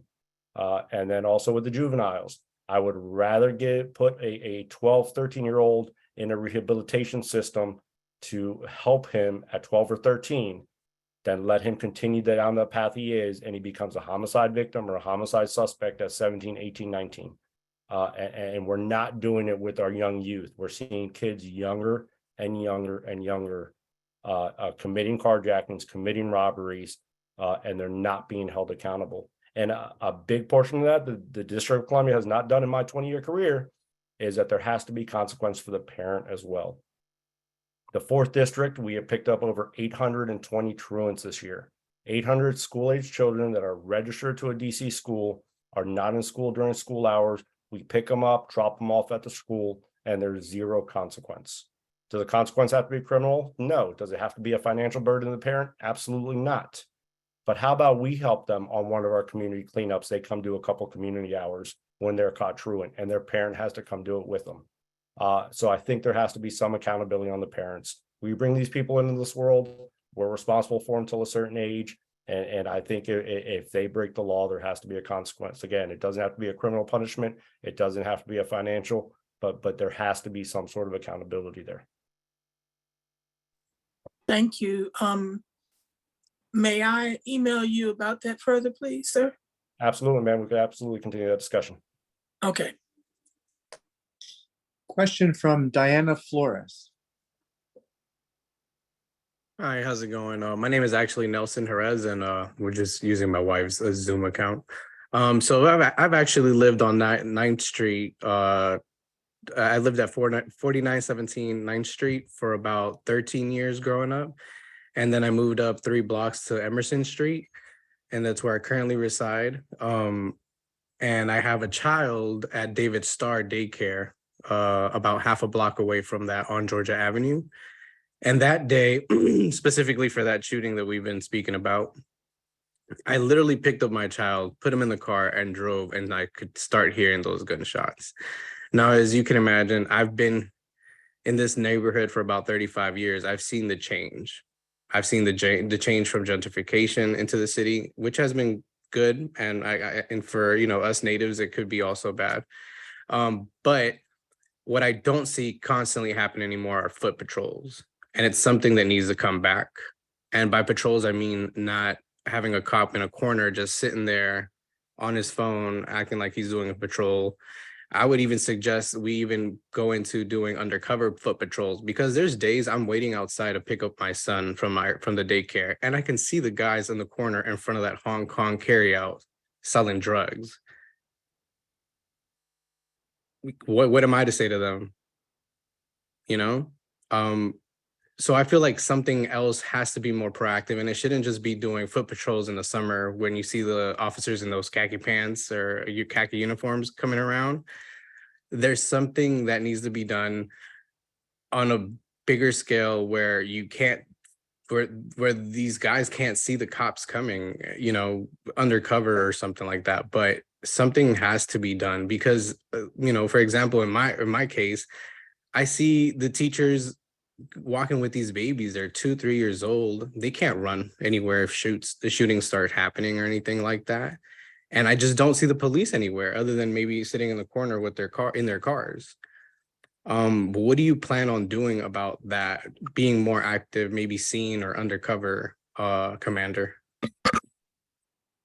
Yeah, no, drug activity I know is out there. Undercover officers in plain clothes, the Metropolitan Police Department does not have anymore. We have a small unit of narcotics enforcement. We do call them in when we get to investigate our drug complaints. We have to realize our resources right now are very low. I'll be sure to share them with Commissioner George. Right now, the 4th District is down about 15%. And there's 2 things I have to ensure every day that my officers go on the street.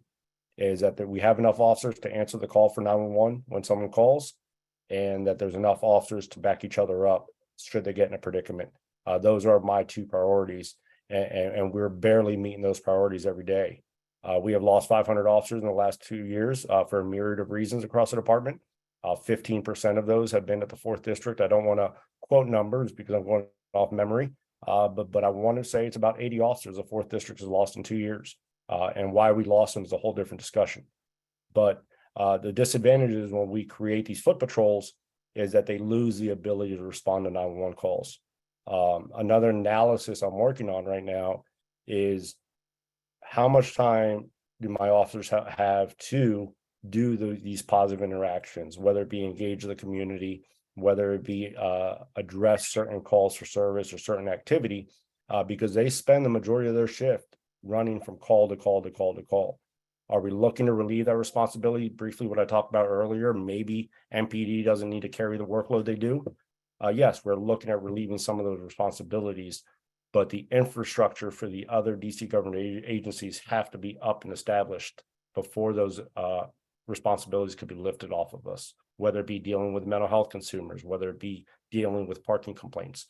So today in 2023, we do not have the resources to do foot beats, though I do think they are super effective, not only in controlling crime, but doing that community policing and that community engagement that I think is very important. Question from Megan Brighter. Yes, hi, Commander. Thank you for making the time, and thanks for the commission for making this space as well. And I just want to acknowledge some of the comments other folks have made around we're all in one neighborhood and we're not working to vilify any neighbors at all. I think my question is around the shootings in general or the sound of gunshots. You had said in some of your opening remarks around you might not have reports of who was shot at, or maybe there's not always reports of shooting. So how can we best engage so that you and your team can have more data on where we hear shooting, and then maybe that can drive more informed kind of patrolling? I think as a community, sometimes we don't know. We don't want to call 911 and say, I heard shootings. I don't know if anyone, or I heard gunshots. I don't know if anyone was shot. I don't know the exact kind of block. But I think to your opening remarks, we definitely as a community want to make sure we're helping. So if you could just advise the best way to do so, that would be helpful. Yeah, absolutely. Specific to gunshots, if you hear gunshots, please call 911, especially with an urban environment. And the buildings and structures, a lot of times it's mislocated when people hear them. They think it's a block away and it might be 4, 5, 6 blocks away. So the more calls we get, not only does it keep me better informed, but it might help us locate where the gunshots are actually occurring. So please call 911, or like I said, drop an email, drop a text, which can be anonymous. Call 311. 311 is the non-emergency line that could be anonymous. But I review that data daily and I make strategic deployment changes probably daily, if not by shift, based on data I receive, whether it be calls for service for gunshots, whether it be a homicide, whether it be a shooting, whether it be a carjacking. I am the chess master of all the resources available to me in the 4th District, officers, camera towers, light towers. And I move those resources around daily, if not by shift, based on all this data that's coming into me. Commissioner George, did you have a follow-up question, or was that your hand raised from before? I did have some follow-ups. I have a bunch of questions. I'm just trying to take them like 1 or 2 at a time to keep things moving. But I wanted to ask specifically about the series of shootings that we've had in the last few weeks, kind of within a few blocks of 9th and Decatur. So we talked about the April 25th shooting, the homicide at 903 Decatur, the shots fired on Saturday night. Could you give us a sense of like, when you look across the district, what does that concentration and frequency of gunshots look like relative to like everywhere that you're sending your officers? Like, does it register as a hotspot to you at this frequency, or is it, I don't know, like not that unusual and just feels really scary to those of us that live directly in the area? And can you, to the extent that it does look to you like a sustained uptick, can you share a little bit about like what MPD is doing, if anything, to change resource deployments to be more proactive and more present and undertake more efforts at prevention? Yeah, so absolutely. Regarding the gunshots, I think sometimes it becomes difficult when we don't recover casings, when we don't recover firearms evidence. We have literally seen on video where they pick them up sometimes they utilize a revolver, whatever the case may be. And then it's not till several days later where we're able to see the nexus. Once that ballistics evidence gets examined, and what I talked about before is, oh my gosh, the casings at 9th and Decatur showed up at 7th and Kennedy, showed up other locations within the city, because most of the gunfire in the 4th district, not all of it, most of the gunfire in the 4th district is related to neighborhood crews and neighborhood beefs that are historical and go back decades. Most of the trigger pullers that are pulling the trigger today don't know why these historical neighborhood beefs occur, but they know that Crittenden does not get along with Kennedy, and that Kennedy doesn't get along with Columbia Heights Village. And that's where we usually see it. The unfortunate part is when we don't have a victim reporting they were shot at, it makes it difficult for 2-3 days until we get the firearms evidence back. But nonetheless, when we get sounds of gunshots, officers respond to the area, they canvass the area, they stay in the area the remainder of their shift. If it's after hours, a day work officer is required to go back and recanvass the area. And then in any case that we recover firearms evidence, it is a criminal offense. It's an unlawful discharge of firearm, even if we don't have someone saying they got shot at, and that case is assigned to a detective. And they will be the ones that look for cameras and see if we have a suspect vehicle, if we have any descriptions of the actual shooters. They're the ones that follow up on the firearms evidence, and if it's related to other neighborhoods. And then based on that information, I might, we see gunshots pick up in the Crittenden area, I might beef up Kennedy because of fear of retaliation. Now Crittenden is going to go shoot up Kennedy because Kennedy might have shot up Crittenden. Those are all the things that I make in my strategic deployment. Again, unfortunately, it is my resources are finite right now, and I have to ensure those two things: is that the officers are safe and that there's resources available to answer 911. Because I don't think anybody on this call ever wants to call 911 and have a delayed response from officers because they're tied up on sounds of gunshots on any kind of report for the matter. It's irrelevant. If you call 911, I need to have the resource available to respond. And those two are my priority. So right now, the Metropolitan Police Department's in a position, I am pulling from somewhere within the 4th district. It's not necessarily immediate. It's not necessarily another area that's being deprived of a priority service.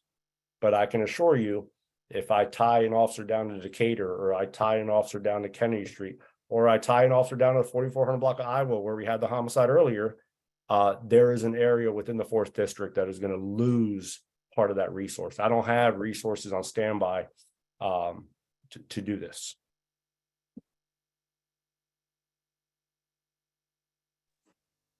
Question from Theodora Dimitrov.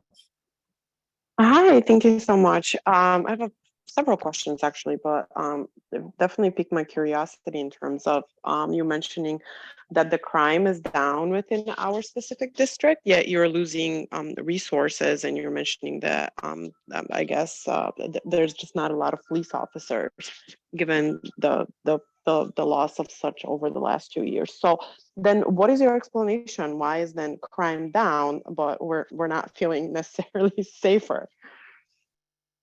Well, I think crime's down because we're taking a very intelligence data-led approach. Again, looking at the data that comes in every day, looking at the information given by the community, looking at the sounds of gunshots. It's very fact forward and data forward, where I think several years ago, and technology's helped with that. We have MPD CCTV cameras. We have the shot spotter detection system that automatically tells us when gunshots go off in many areas. We have all these spreadsheets and auto-created data reports that hit my email every morning at 6 a.m. So I just think technology is helping us out, and we're being a lot more intelligent-led and data-led deployment of officers, and they're just instead of just sending them out there to do something. Okay, great, thank you. And then in terms of now going back to the 9th Street specifically, and literally it's Decatur, Crittenden, and Buchanan. There was a shooting, I think, on April 30th, if I'm not mistaken, or so what is your current strategy in terms of keeping these blocks as safe as possible, given the uptick in violence? So the light tower has been deployed to 9th and Decatur. I've asked for an additional CCTV camera. I've heard from the community that some people want it, and I've heard some people from the community that say that they don't want a camera at the corner. So we have to balance the community's interests as well.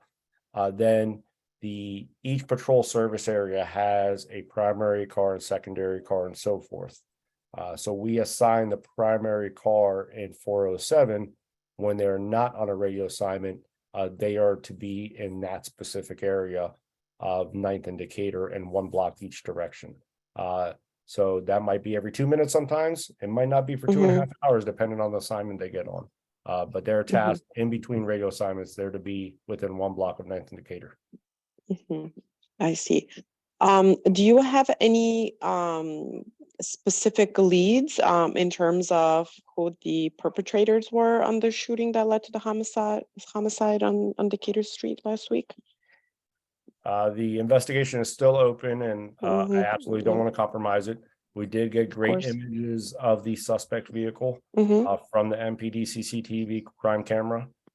We did recover a similar vehicle that had been reported stolen. Right now, it did not have distinguishing marks to say definitively whether it's our suspect vehicle or not, but it does appear to be the same vehicle that was in the video. And so in terms of the actual suspects, are there any leads on that, if I may ask? No, right now we do not have any leads. You do not have any. Okay. And then so I will stop talking. I promise I'll give my other neighbors a chance to ask questions. But so you did mention earlier that you don't have the resources to, deploy patrol officers just to make more community connections and etc. But just some feedback, I guess. You might have heard this before, but it would be very useful whenever there's a patrol car stopped at whatever street, and if the officers lift up their head and just, say hi to people, interact with them for a couple of minutes, I think, that is better than nothing. Because when they're just looking at their phone, they're, not aware of their surroundings either. So some feedback, hopefully for your consideration. No, I appreciate it. That's probably the #1 complaint and concern I get from the community. And I am sure with the generation of officers that are coming in, some of it is not police related, but with technology, officers are relying more and more on their department issued cell phones. They use those cell phones to tag their body worn camera videos. They use those cell phones to receive radio assignments. They use those cell phones to complete police reports now. So there are some instances where they can be doing police related activity. But I am not naive to the fact that that's not all the time. And yes, I agree with you. They need to be out of the car more. Okay, thank you. Appreciate it. Jay Newman. Thanks so much, Commissioner. And thanks so much for joining us, Commander. I mean, I know this is probably a useful part of your job, but also probably not always the most fun and easy for us to feel like we're Monday morning quarterbacking you. So I appreciate the effort and the time with us. I mean, I think all of us want to, say that we do want to partner across the different city agencies, including MPD. And we just want to, find a positive way forward. I'm on Illinois and Decatur with my family, with a 3 and a 5-year-old, a block from, where 40 rounds, go down in broad daylight in a minute. I mean, it's shocking. It's scary. It's it's very frustrating. And I think Danya Letty is on the call from David Stars, who's the owner of David Stars.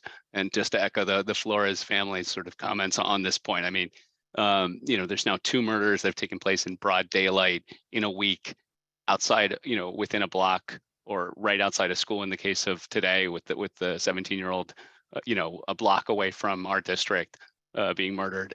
So I mean, more kids and young people are going to get killed if this continues. And, this easily could result in, a lot of our young children, getting hit if this keeps going like this. So it's definitely very scary from where I sit. I mean, I think we've gotten a little bit of where you are on the case for 900 Decatur block. I mean, I guess, I think you've dug into a bit of it and you don't want to get into too much of the details of the case, which I think is fair. I think it'd be helpful to know if there's, what other kind of strategies you're thinking about for 900 Decatur, and then what other blocks you're concerned about in the neighborhood right now.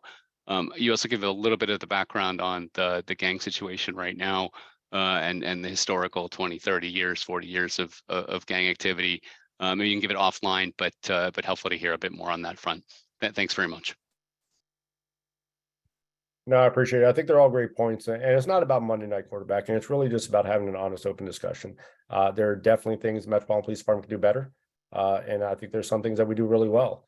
Again, it's all about what the community feels. I could think that we're doing it 100% right. And maybe we are. Maybe we have 0 crime. But if the community still feels unsafe, then I have to do something different. So even if we come up with 0 murders and 0 robberies and 0 sons of gunshots, but you don't feel safe taking your kid to David Stars, then I have to do something different. So it's very important that I hear back from the community. What I think any Washingtonian that's probably grown up in Ward 4 for their life is probably familiar with the historical beefs. I don't know where they originate from. I don't know, but I do know Kennedy Street, KDY, has enemies all across the city, and Crittenden is one of them. CRT, 3500 14th Street is another one. Columbia Heights Village, 1300 block Columbia Road is another one.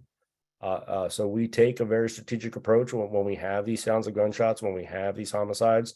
Until we figure it out, we will typically cover down on the opposing areas to try to mitigate or prevent retaliation until we can figure it out. Some of it is not crew and beef related.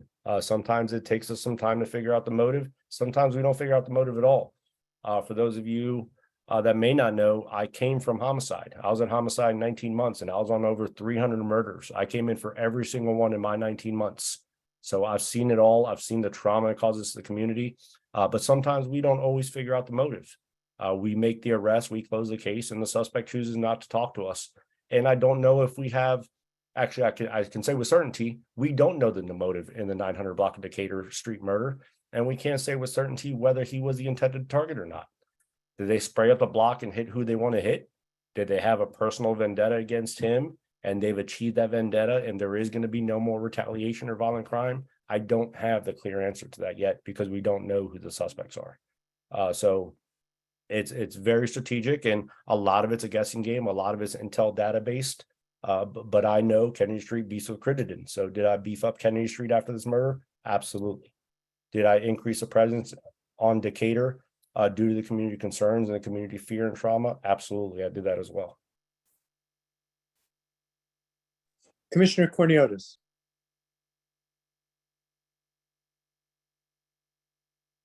Hello again. This is a quick question. I know that the mayor did hold a public safety meeting that occurred, I believe, at 9 o'clock, and it went several hours. Many residents, it was, I believe, invitation only. Will there be an after action report of the meeting or any follow-on actions that will be taken by not only MPD but other attendees, including the federal attorney general as well? That's a good question. We have within the Metropolitan Police Department, we've been tasked reporting back to our bosses. Overall, is there an after action? that might be a better question for Mr. Johnson from the mayor's office to be able to respond to that or get you the answer. I think a holistic after action of the entire summit would probably be more appropriate than 5, 6, 7 individual after actions. So I'm not sure if he's on or the commission Yes. might be able to field that question to him. Thank you, Commander Harad. I really appreciate it. And thank you for your question, Commissioner CC. I will definitely look into it in terms of an after action report and subsequently when that can be made public. If they are working on a report, I know sometimes it's internal. I could follow up to get a request in about when that might become public. So I'll follow up with you. And we have a meeting on Tuesday, so I will have an answer for you that we can share with everyone as soon as I hear back.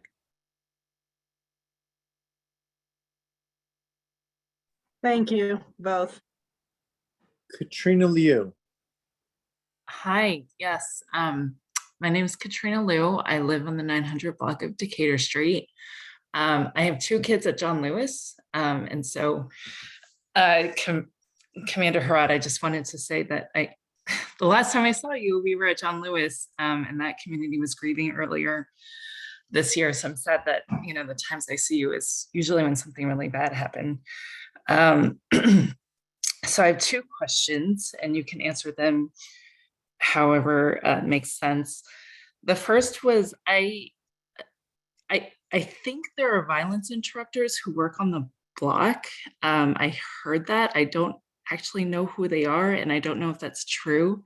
So I was wondering if that is true, and I was wondering if there's a way we can work with the violence interrupters, or maybe you might not be the best contact to talk about that. So I was just curious what you know about that.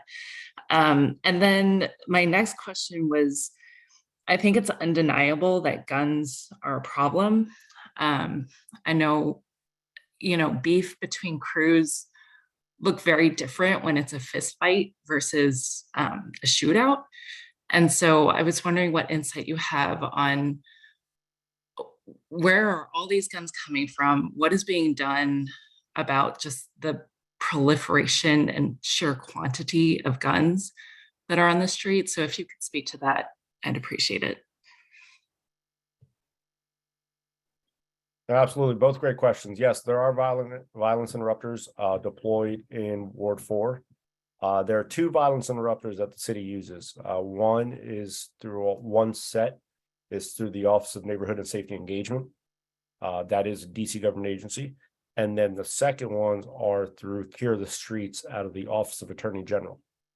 The thing with the violence interrupters is that we may at times get information from them, but part of their role in the community in preventing violence is the relationships that they have or build in the community with some of the individuals that may be involved. And they're there to do exactly that, interrupt the violence between the people that are pulling the trigger or the shooters. So we do not often get direct information on what or who the violence interrupters are. All we know is they are deployed. If they come across information that is egregious or information that they believe is going to lead to a homicide, absolutely they share it through their chain and it comes to us. But their day-to-day activities are not usually shared with the Metropolitan Police Department. And I just drew a blank on your second question. If you could just briefly refresh my recollection on it. Just the issue of guns. Yes. Oh, yes. Yeah. So guns come into the city all ways, shapes, and forms. They're through straw purchases from gun shows out of Virginia. More commonly than not, we see them coming from the South, North Carolina, South Carolina, Georgia. A lot of these firearms are either stolen, if they are real firearms, and let me clarify what real are. If they're actually manufactured firearms from an actual legitimate manufacturer, Smith & Wesson, Glock, Ruger. What we're also seeing where technology is working against us are these privately made firearms, where people are able to use 3D printers, print half or most of the firearm in their residence, and then they get the functioning parts online, and they're actually able to build the firearm in their residence. And it doesn't take a neurosurgeon to figure it out. And what we're seeing is the level of firepower that's on the streets nowadays. Many homicide scenes, we are seeing rifle rounds, or what's currently is referred to as assault weapons. 5.56 rounds, 7.62 rounds that are fired out of fully automatic rifles. We did not see that 15 years ago. You didn't see rifle rounds on scenes, and rifle rounds are much more lethal, and they fire many more rounds in a much smaller amount of time. And then there's also it's called a giggle switch. It is a piece, a modification that anybody can make on a semi-automatic handgun. And for those of you that may know, a semi-automatic, you have to pull the trigger for every one round you want fired. So if you fire 10 rounds, you got to pull the trigger 10 times. This giggle switch that you can modify any semi-automatic handgun to do turns that gun into fully automatic. So you pull that trigger back one time and all those 10 rounds are coming out in a second or less. So the amount of firepower that we're seeing on these scenes of 50 rounds fired, 60 rounds fired, 90 rounds fired, over 100 rounds fired on certain homicide scenes. We didn't see that years ago. And I think that's what's contributing to some of the increase in gun violence that we're seeing. Commander Harada, I know that we're running a little bit long, but would you be able to take just a couple more questions? No, absolutely. I know we don't make ANC meetings often, and I know some people don't like it. I have my reasons and we could talk about it, but I want to seize the opportunity to hear from the community. So I will stay on as long as you allow me. Thank you. We appreciate that. Lucy Jennings, you've had your hand raised for a while. Thanks. Commander, appreciate you taking the time, and you and I have had an offline conversation that I look forward to continuing. There's a couple of points I wanted to clarify tonight because I think they go at sort of the heart of what I have heard from neighbors throughout the last week or so. And I think one point of clarification, if we can start, when you talked earlier about sort of the no police reports, no calls to the specific residents, I think that was a point that a lot of us, I live at 9th between Decatur and Delafield. So I think a lot of us knew sort of that was blatantly false. But I heard something that you said that I think resolves the issue, which is you said that when you pulled the records, it was year to date. So I just want to sort of make sure we're sort of talking apples to apples. So when you sort of pulled materials and say there's no reports, no calls to the house, you're saying from January 1st, 2023 through, May, today's date, that's the period of time you were looking. Is that right?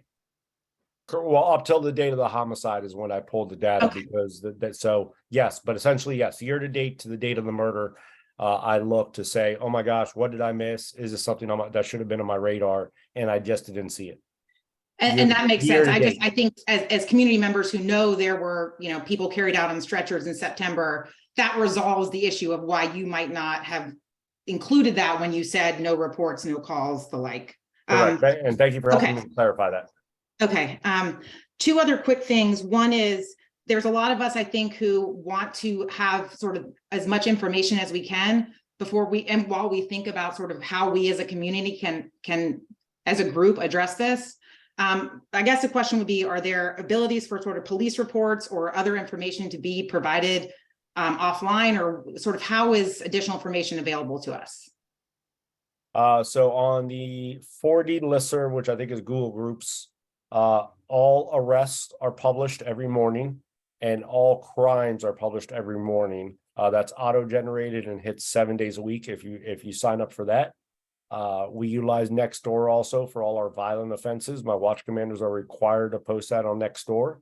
It is on my cell phone. I monitor it. So if people respond back, ask questions, it typically gets a response. So we share that. And then again, I know, it might be something that we just have to agree to disagree on. We do have the monthly sector meetings, which are by the captains.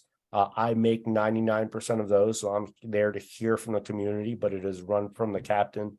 And that is a full hour where we focus on crime and we focus on concerns from the community. And that, I think, is also a good opportunity to have that dialogue and that conversation going back and forth on a regular basis. And where specifically, if I had a specific incident I wanted to get more information about, what publicly available information is there to me as a neighbor? So if it's to a specific address, I think the only way you would be able to get it is through a Freedom of Information Act request.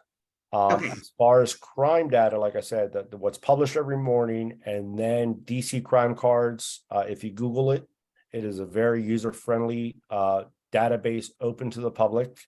You could put in all sorts of filters, and you could search by district, you could search by patrol service area, you could search by ANC, you can do the last 1 day, 7 days, year to date, last 2 years. And that will also give you a snapshot of what the crime looks like in your specific area for any specific time frame that you filter. Okay, thank you. One last question, and I'll just start by saying you talked earlier about sort of assault weapons and firepower. And I would say as a neighbor, I think maybe one of the disconnects between the level of crime you're seeing versus what you feel like there might be a heightened sense of concern in the community that feels like a disconnect. I can sort of personally say for me and others, the sort of assault weapons, number of rounds coupled with broad daylight shootings are, I think, things that sort of escalate what might be seen as one incident for you, but might feel very different than, an incident that happens at 3 a.m. for 4 shots. Last thing I just want to ask you is just, I think you mentioned CCTV. I just wanted to check if there's any resourcing issues with that. And if so, what we as a community can do to help with that. So I know the Councilmember Louis George, did get funding for Ward 4 specific to get six fixed CCTV cameras, the ones that are permanently mounted to poles. If and when that comes to fruition, we will absolutely do an analysis, seek commissioners' feedback or community feedback on where the best place, where they'll be most effective. We don't want to put them somewhere that never has crime. So we do have to do an analysis, but I have been told that was approved in the last budget cycle, that there are 6 specifically coming to Ward 4, and we will absolutely deploy those again strategically. Where will they be most effective? Commissioner Lucarelli. Hi, thank you, Mr. Chair. Commander Harad, thank you. I know that we kind of brought you to the lion's den here tonight. I know that you've been asked some tough questions. I can see that I can see that there's a lot of things that the community wants to ask. But I just wanted to make a point about something you said regarding firepower, and it's just to remind everyone, I may be preaching to the choir here, but this crime is a reminder that we live in a country that's saturated with firearms, and we have politicians at the federal level that aren't willing to do things about access. And so it's a reminder of why we need to invest in communities so people don't resort to hustling. That means things from housing, education, healthcare, living wages, resources like libraries, etc. And so those are the long-term solutions. I know the short-term are the ones that everyone gets excited about because it's the most immediate. And I know that you can't. I'm not asking you to do anything. I just wanted to make a statement on that because it's very upsetting to me that this is the reality that we live in. And so I understand that you're doing a really hard job. And again, thanks for coming tonight. No, thank you. Commissioner George.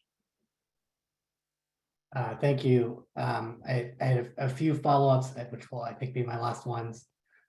So one, somebody noted in the chat, and I think I kind of agree with them. I wasn't sure if I got a clear answer on the question of is the volume of gunfire that we've seen in the area of 9th and Decatur in the last few weeks, does that seem unusually high to you from your perspective, based on like when you're looking across time and across Ward 4? Yes, no, absolutely. I think the homicide heightens my concern, but nonetheless, when we had the gunshots at Sherman Circle, we had the gunshots April 25th. Had we had the gunshots on the scene of the homicide without a victim, the time proximity and the geographic proximity is absolutely concerning to me. There is something brewing there. There's something going on. Thanks, and it's helpful to know that you're making resource changes to respond to that. A couple of other questions that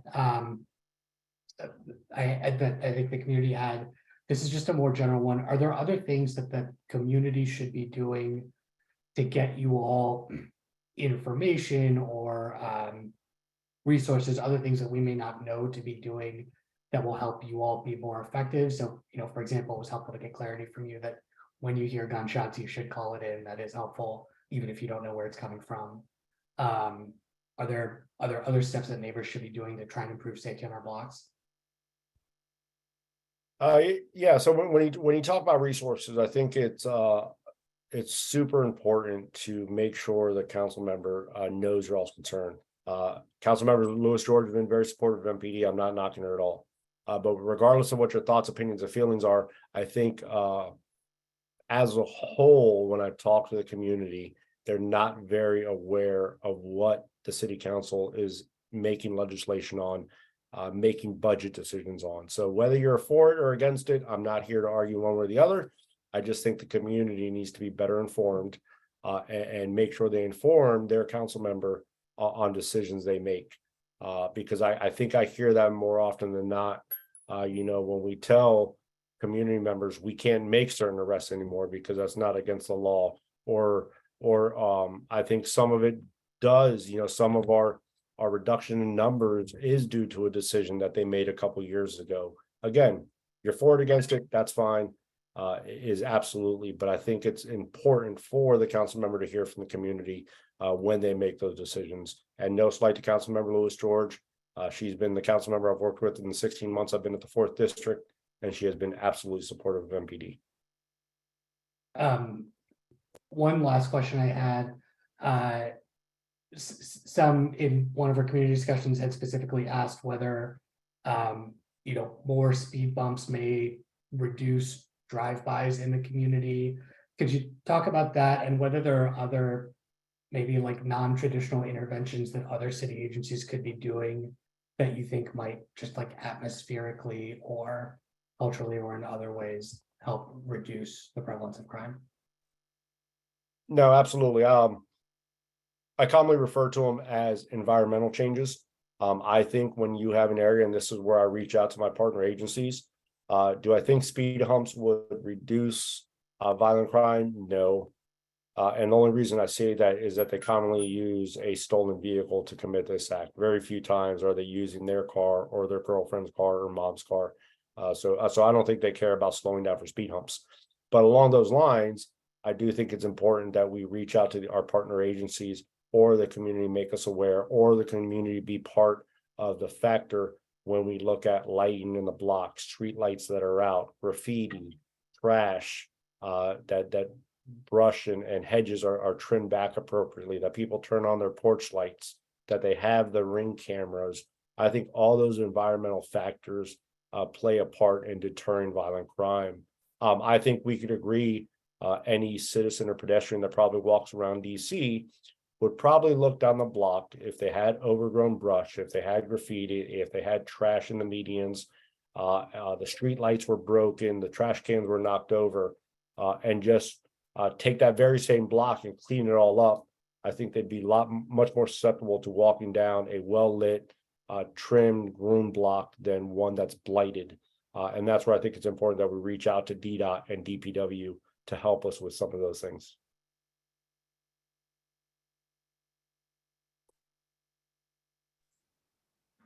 I don't see any other hands raised. Are there any other questions from either commissioners or the community?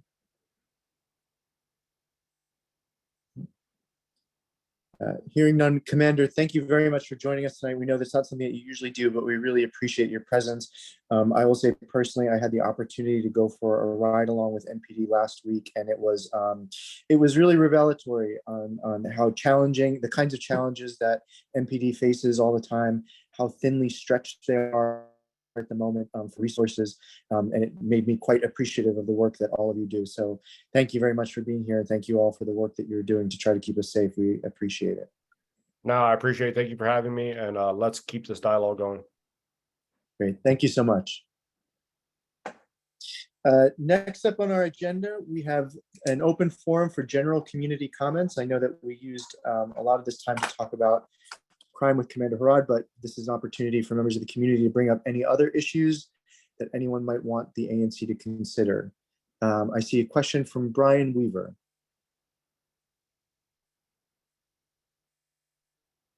Mr. Weaver, are you there?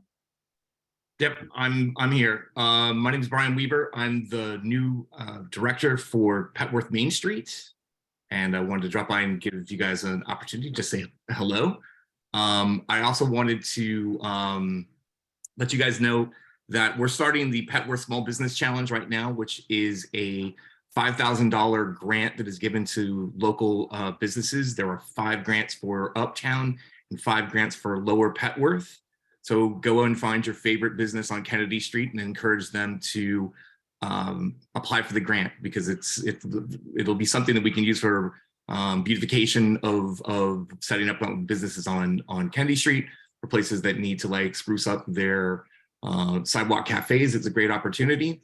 And so I really encourage you, I'm going to leave in the chat box the connection to the grant. Also, I wanted to take an opportunity to say that on June 23rd, we're going to have another Main Street and community movie night. There's going to be local vendors. There's going to be ice cream from Everyday Sunday. There's going to be French fries from Half Shell. There's also going to be the local mobile library that's going to be there that night also. So it's again, it'll probably start around 6 o'clock, and then once it gets dark, we're going to have a movie that's going to start. It's on June 23rd. Excellent. Thank you, Mr. Weaver. No problem. Other questions or comments from members of the community? Commissioner Cornelius. Just a quick question for Mr. Weaver. Who did you replace? Petworth has not had a director. It was a new one. So, so Gabriella Mossy and I are going to be working together. There's going to be some overlap, and on nights that she can't make it for the Uptown meeting, I'm going to come in and fill in for her. Okay, great. Well, we look forward to working with you. Great. Other questions or comments from the community? Hearing none, we will go to committee updates. First, just so the public generally knows, the ANC put together and voted to create 4 subcommittees that deal with a variety of issues concerning 4D. If anyone in the community is interested in participating in any of these committees, we certainly would welcome your involvement. So first up is the Committee for Public Safety, which is, I believe, Commissioner Judson and Commissioner Weigel. Is that right? Yep. Actually, that was a perfect lead-in, Commissioner Perotti. Thank you very much. We are actively looking to recruit members for the Public Safety Committee. We really want to get as many residents as possible across 4D, across all walks of life and backgrounds. I just put in our chat room here a link to a Microsoft form that you can quickly fill out. All the parts aren't required, but this is to collect contact information for anyone who is interested in serving on our Public Safety Committee. The goal right now is to meet weekly or bi-weekly. There's a section there to gauge interest and availability for everybody. But for a space that, you know, as a Public Safety Committee, we could attend those sector meetings and have a much stronger voice in raising issues that we have across 4D. I currently have a draft public safety resolution that I'm working on with Commissioner Judson, and we're going to meet with Commissioner Louis George in the coming week to further refine that draft. But that's something that I'm really hoping to work with this public safety committee on, and then finalizing that resolution and being something that we pass up, not just for, you know, expectations and changes with MPD patrols and seeing more foot patrols, et cetera, but some of the more proactive environmental things that we've discussed tonight as well.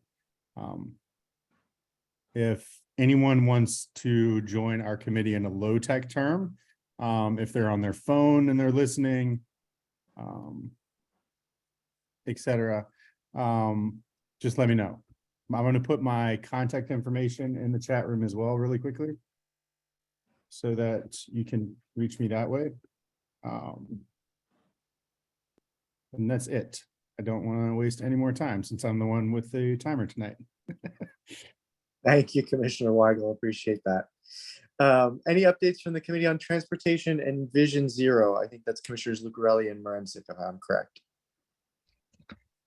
Yeah, thank you, Mr. Chair.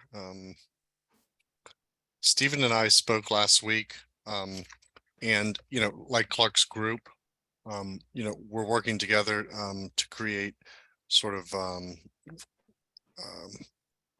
a document of guiding principles. We're also actively looking for folks who are interested in making the streets safer and better for people. So if there's anyone on the call or someone that's interested in joining our coalition of sorts, I'll put our information in the chat and you can let us know. We hope to have a meeting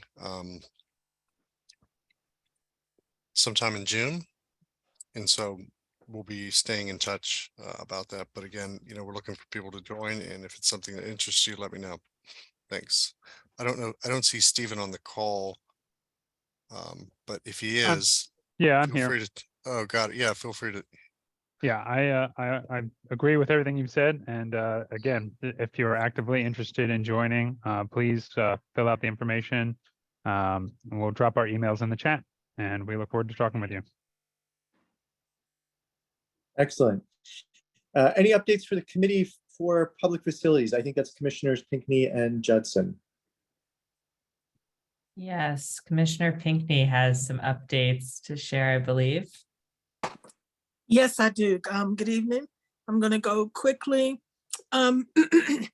Commissioner Hudson and I, we met via Zoom with the Director of Communication for Ward 4 Councilwoman's Office and the Director of, or the Councilwoman's,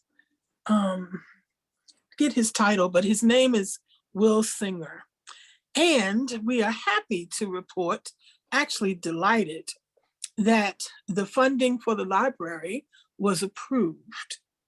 Funding for the library was approved, and effective on May 30th, we will get to see the final budget. It was also approved that $5 million is set aside for site acquisition. And it is money that is allocated specifically for the acquisition of the site. And starting 2024, every June 1st, the commission award, the commissions will receive a general update on the acquisition process. Looking at well, capital money will be utilized. That's the $5 million is capital money, so it cannot be moved into the general fund or otherwise used by the council or the mayor. Let's see. Just a moment. Oh, eminent domain was approved to be off. It has been authorized to use that and when acquiring the site.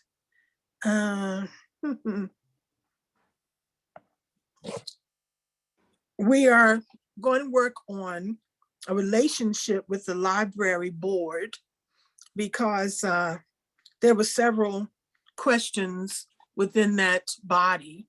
And we want to make sure that we create relationships with in all places to ensure that we end up with a library or mixed use building that can serve the community well.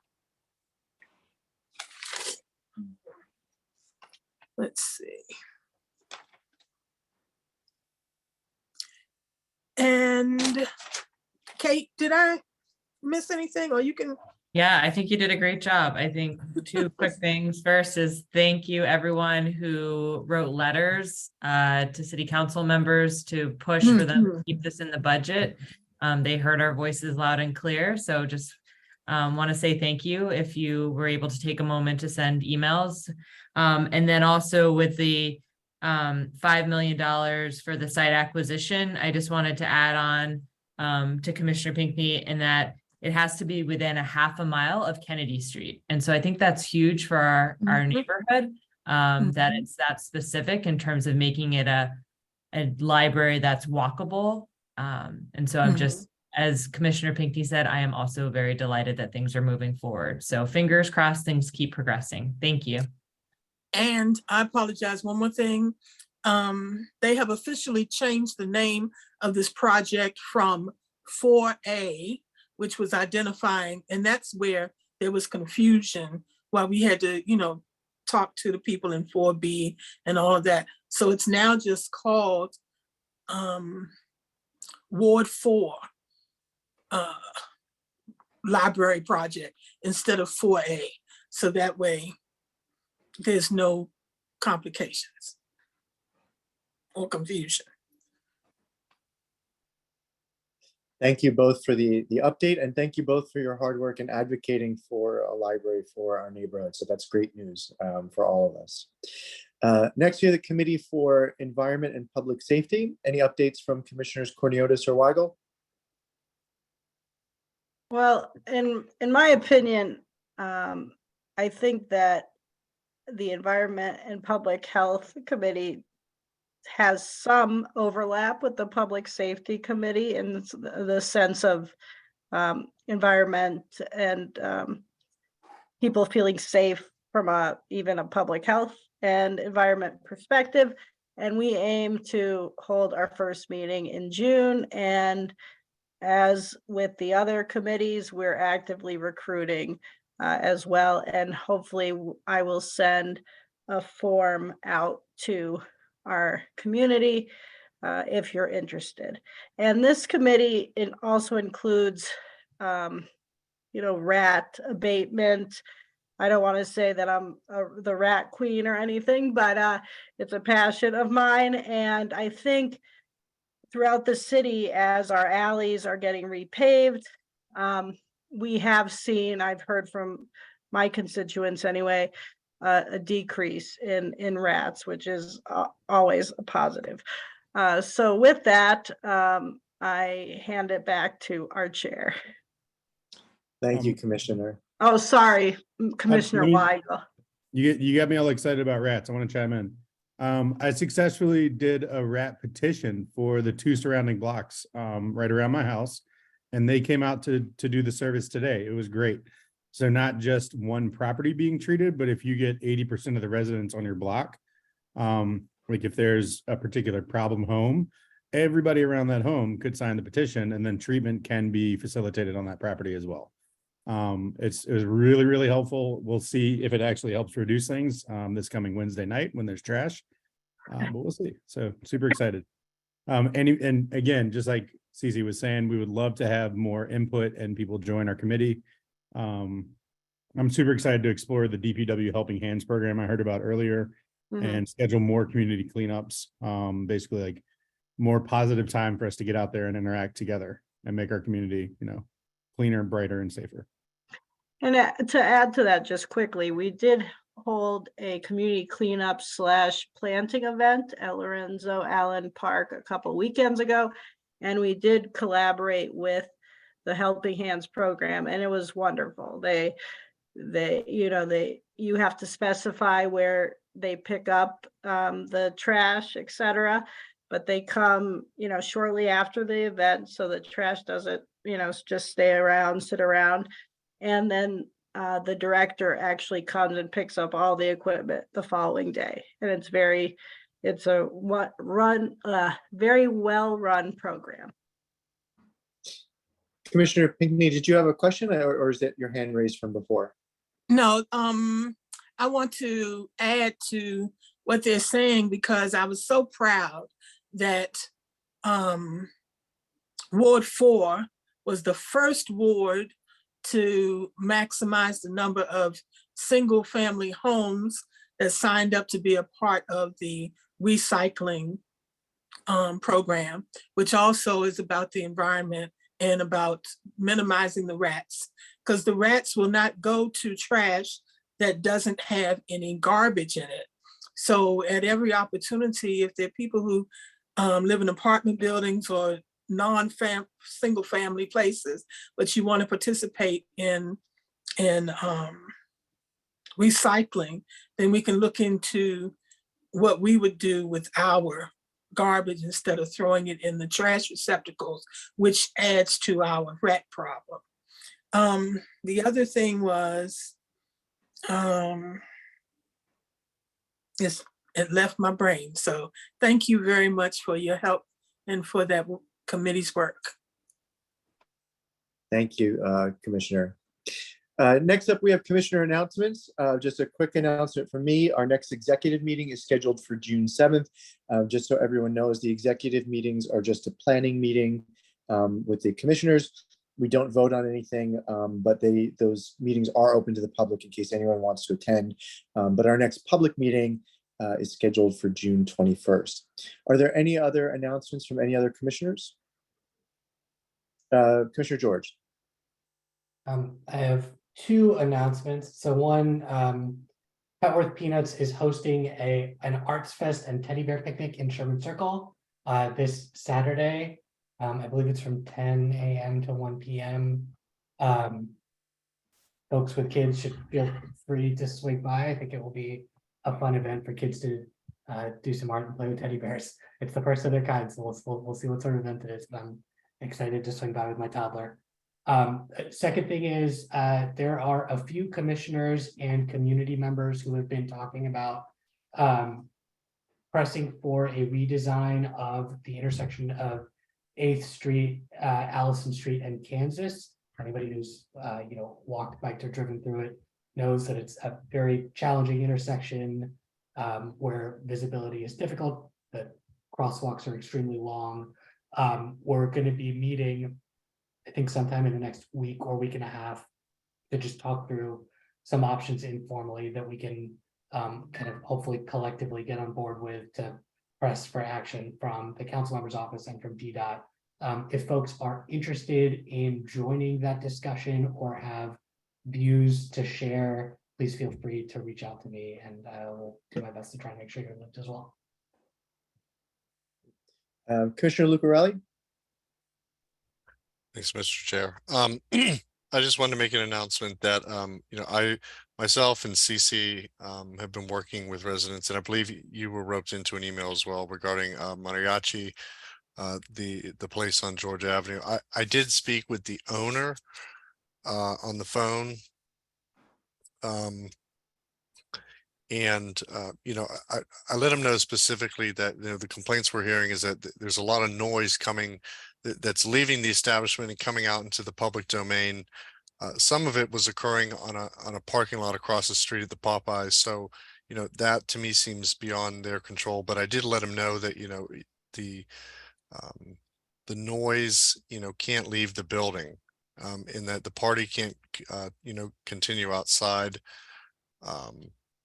But I also let residents know that, if it continues, to just file a report with ABRA, which is what I still recommend.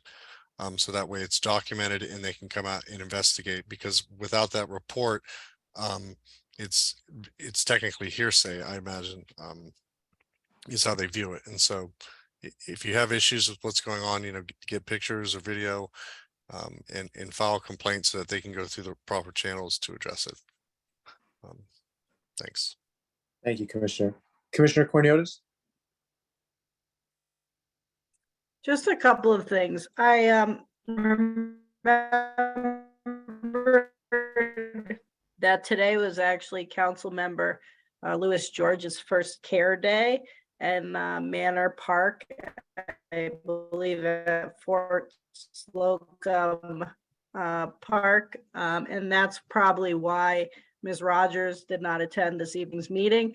I am going, taking place throughout the summer. Also,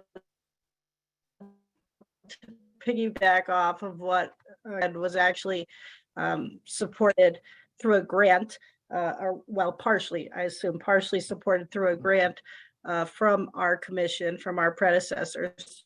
So again, it's an exciting event.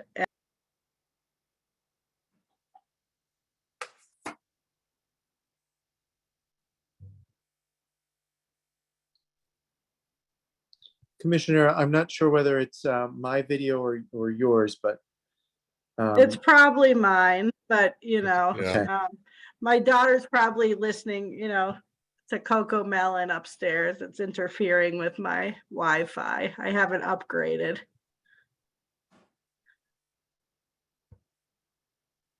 Are there any other commissioner announcements? Okay, hearing none, and I believe that concludes the business of the evening.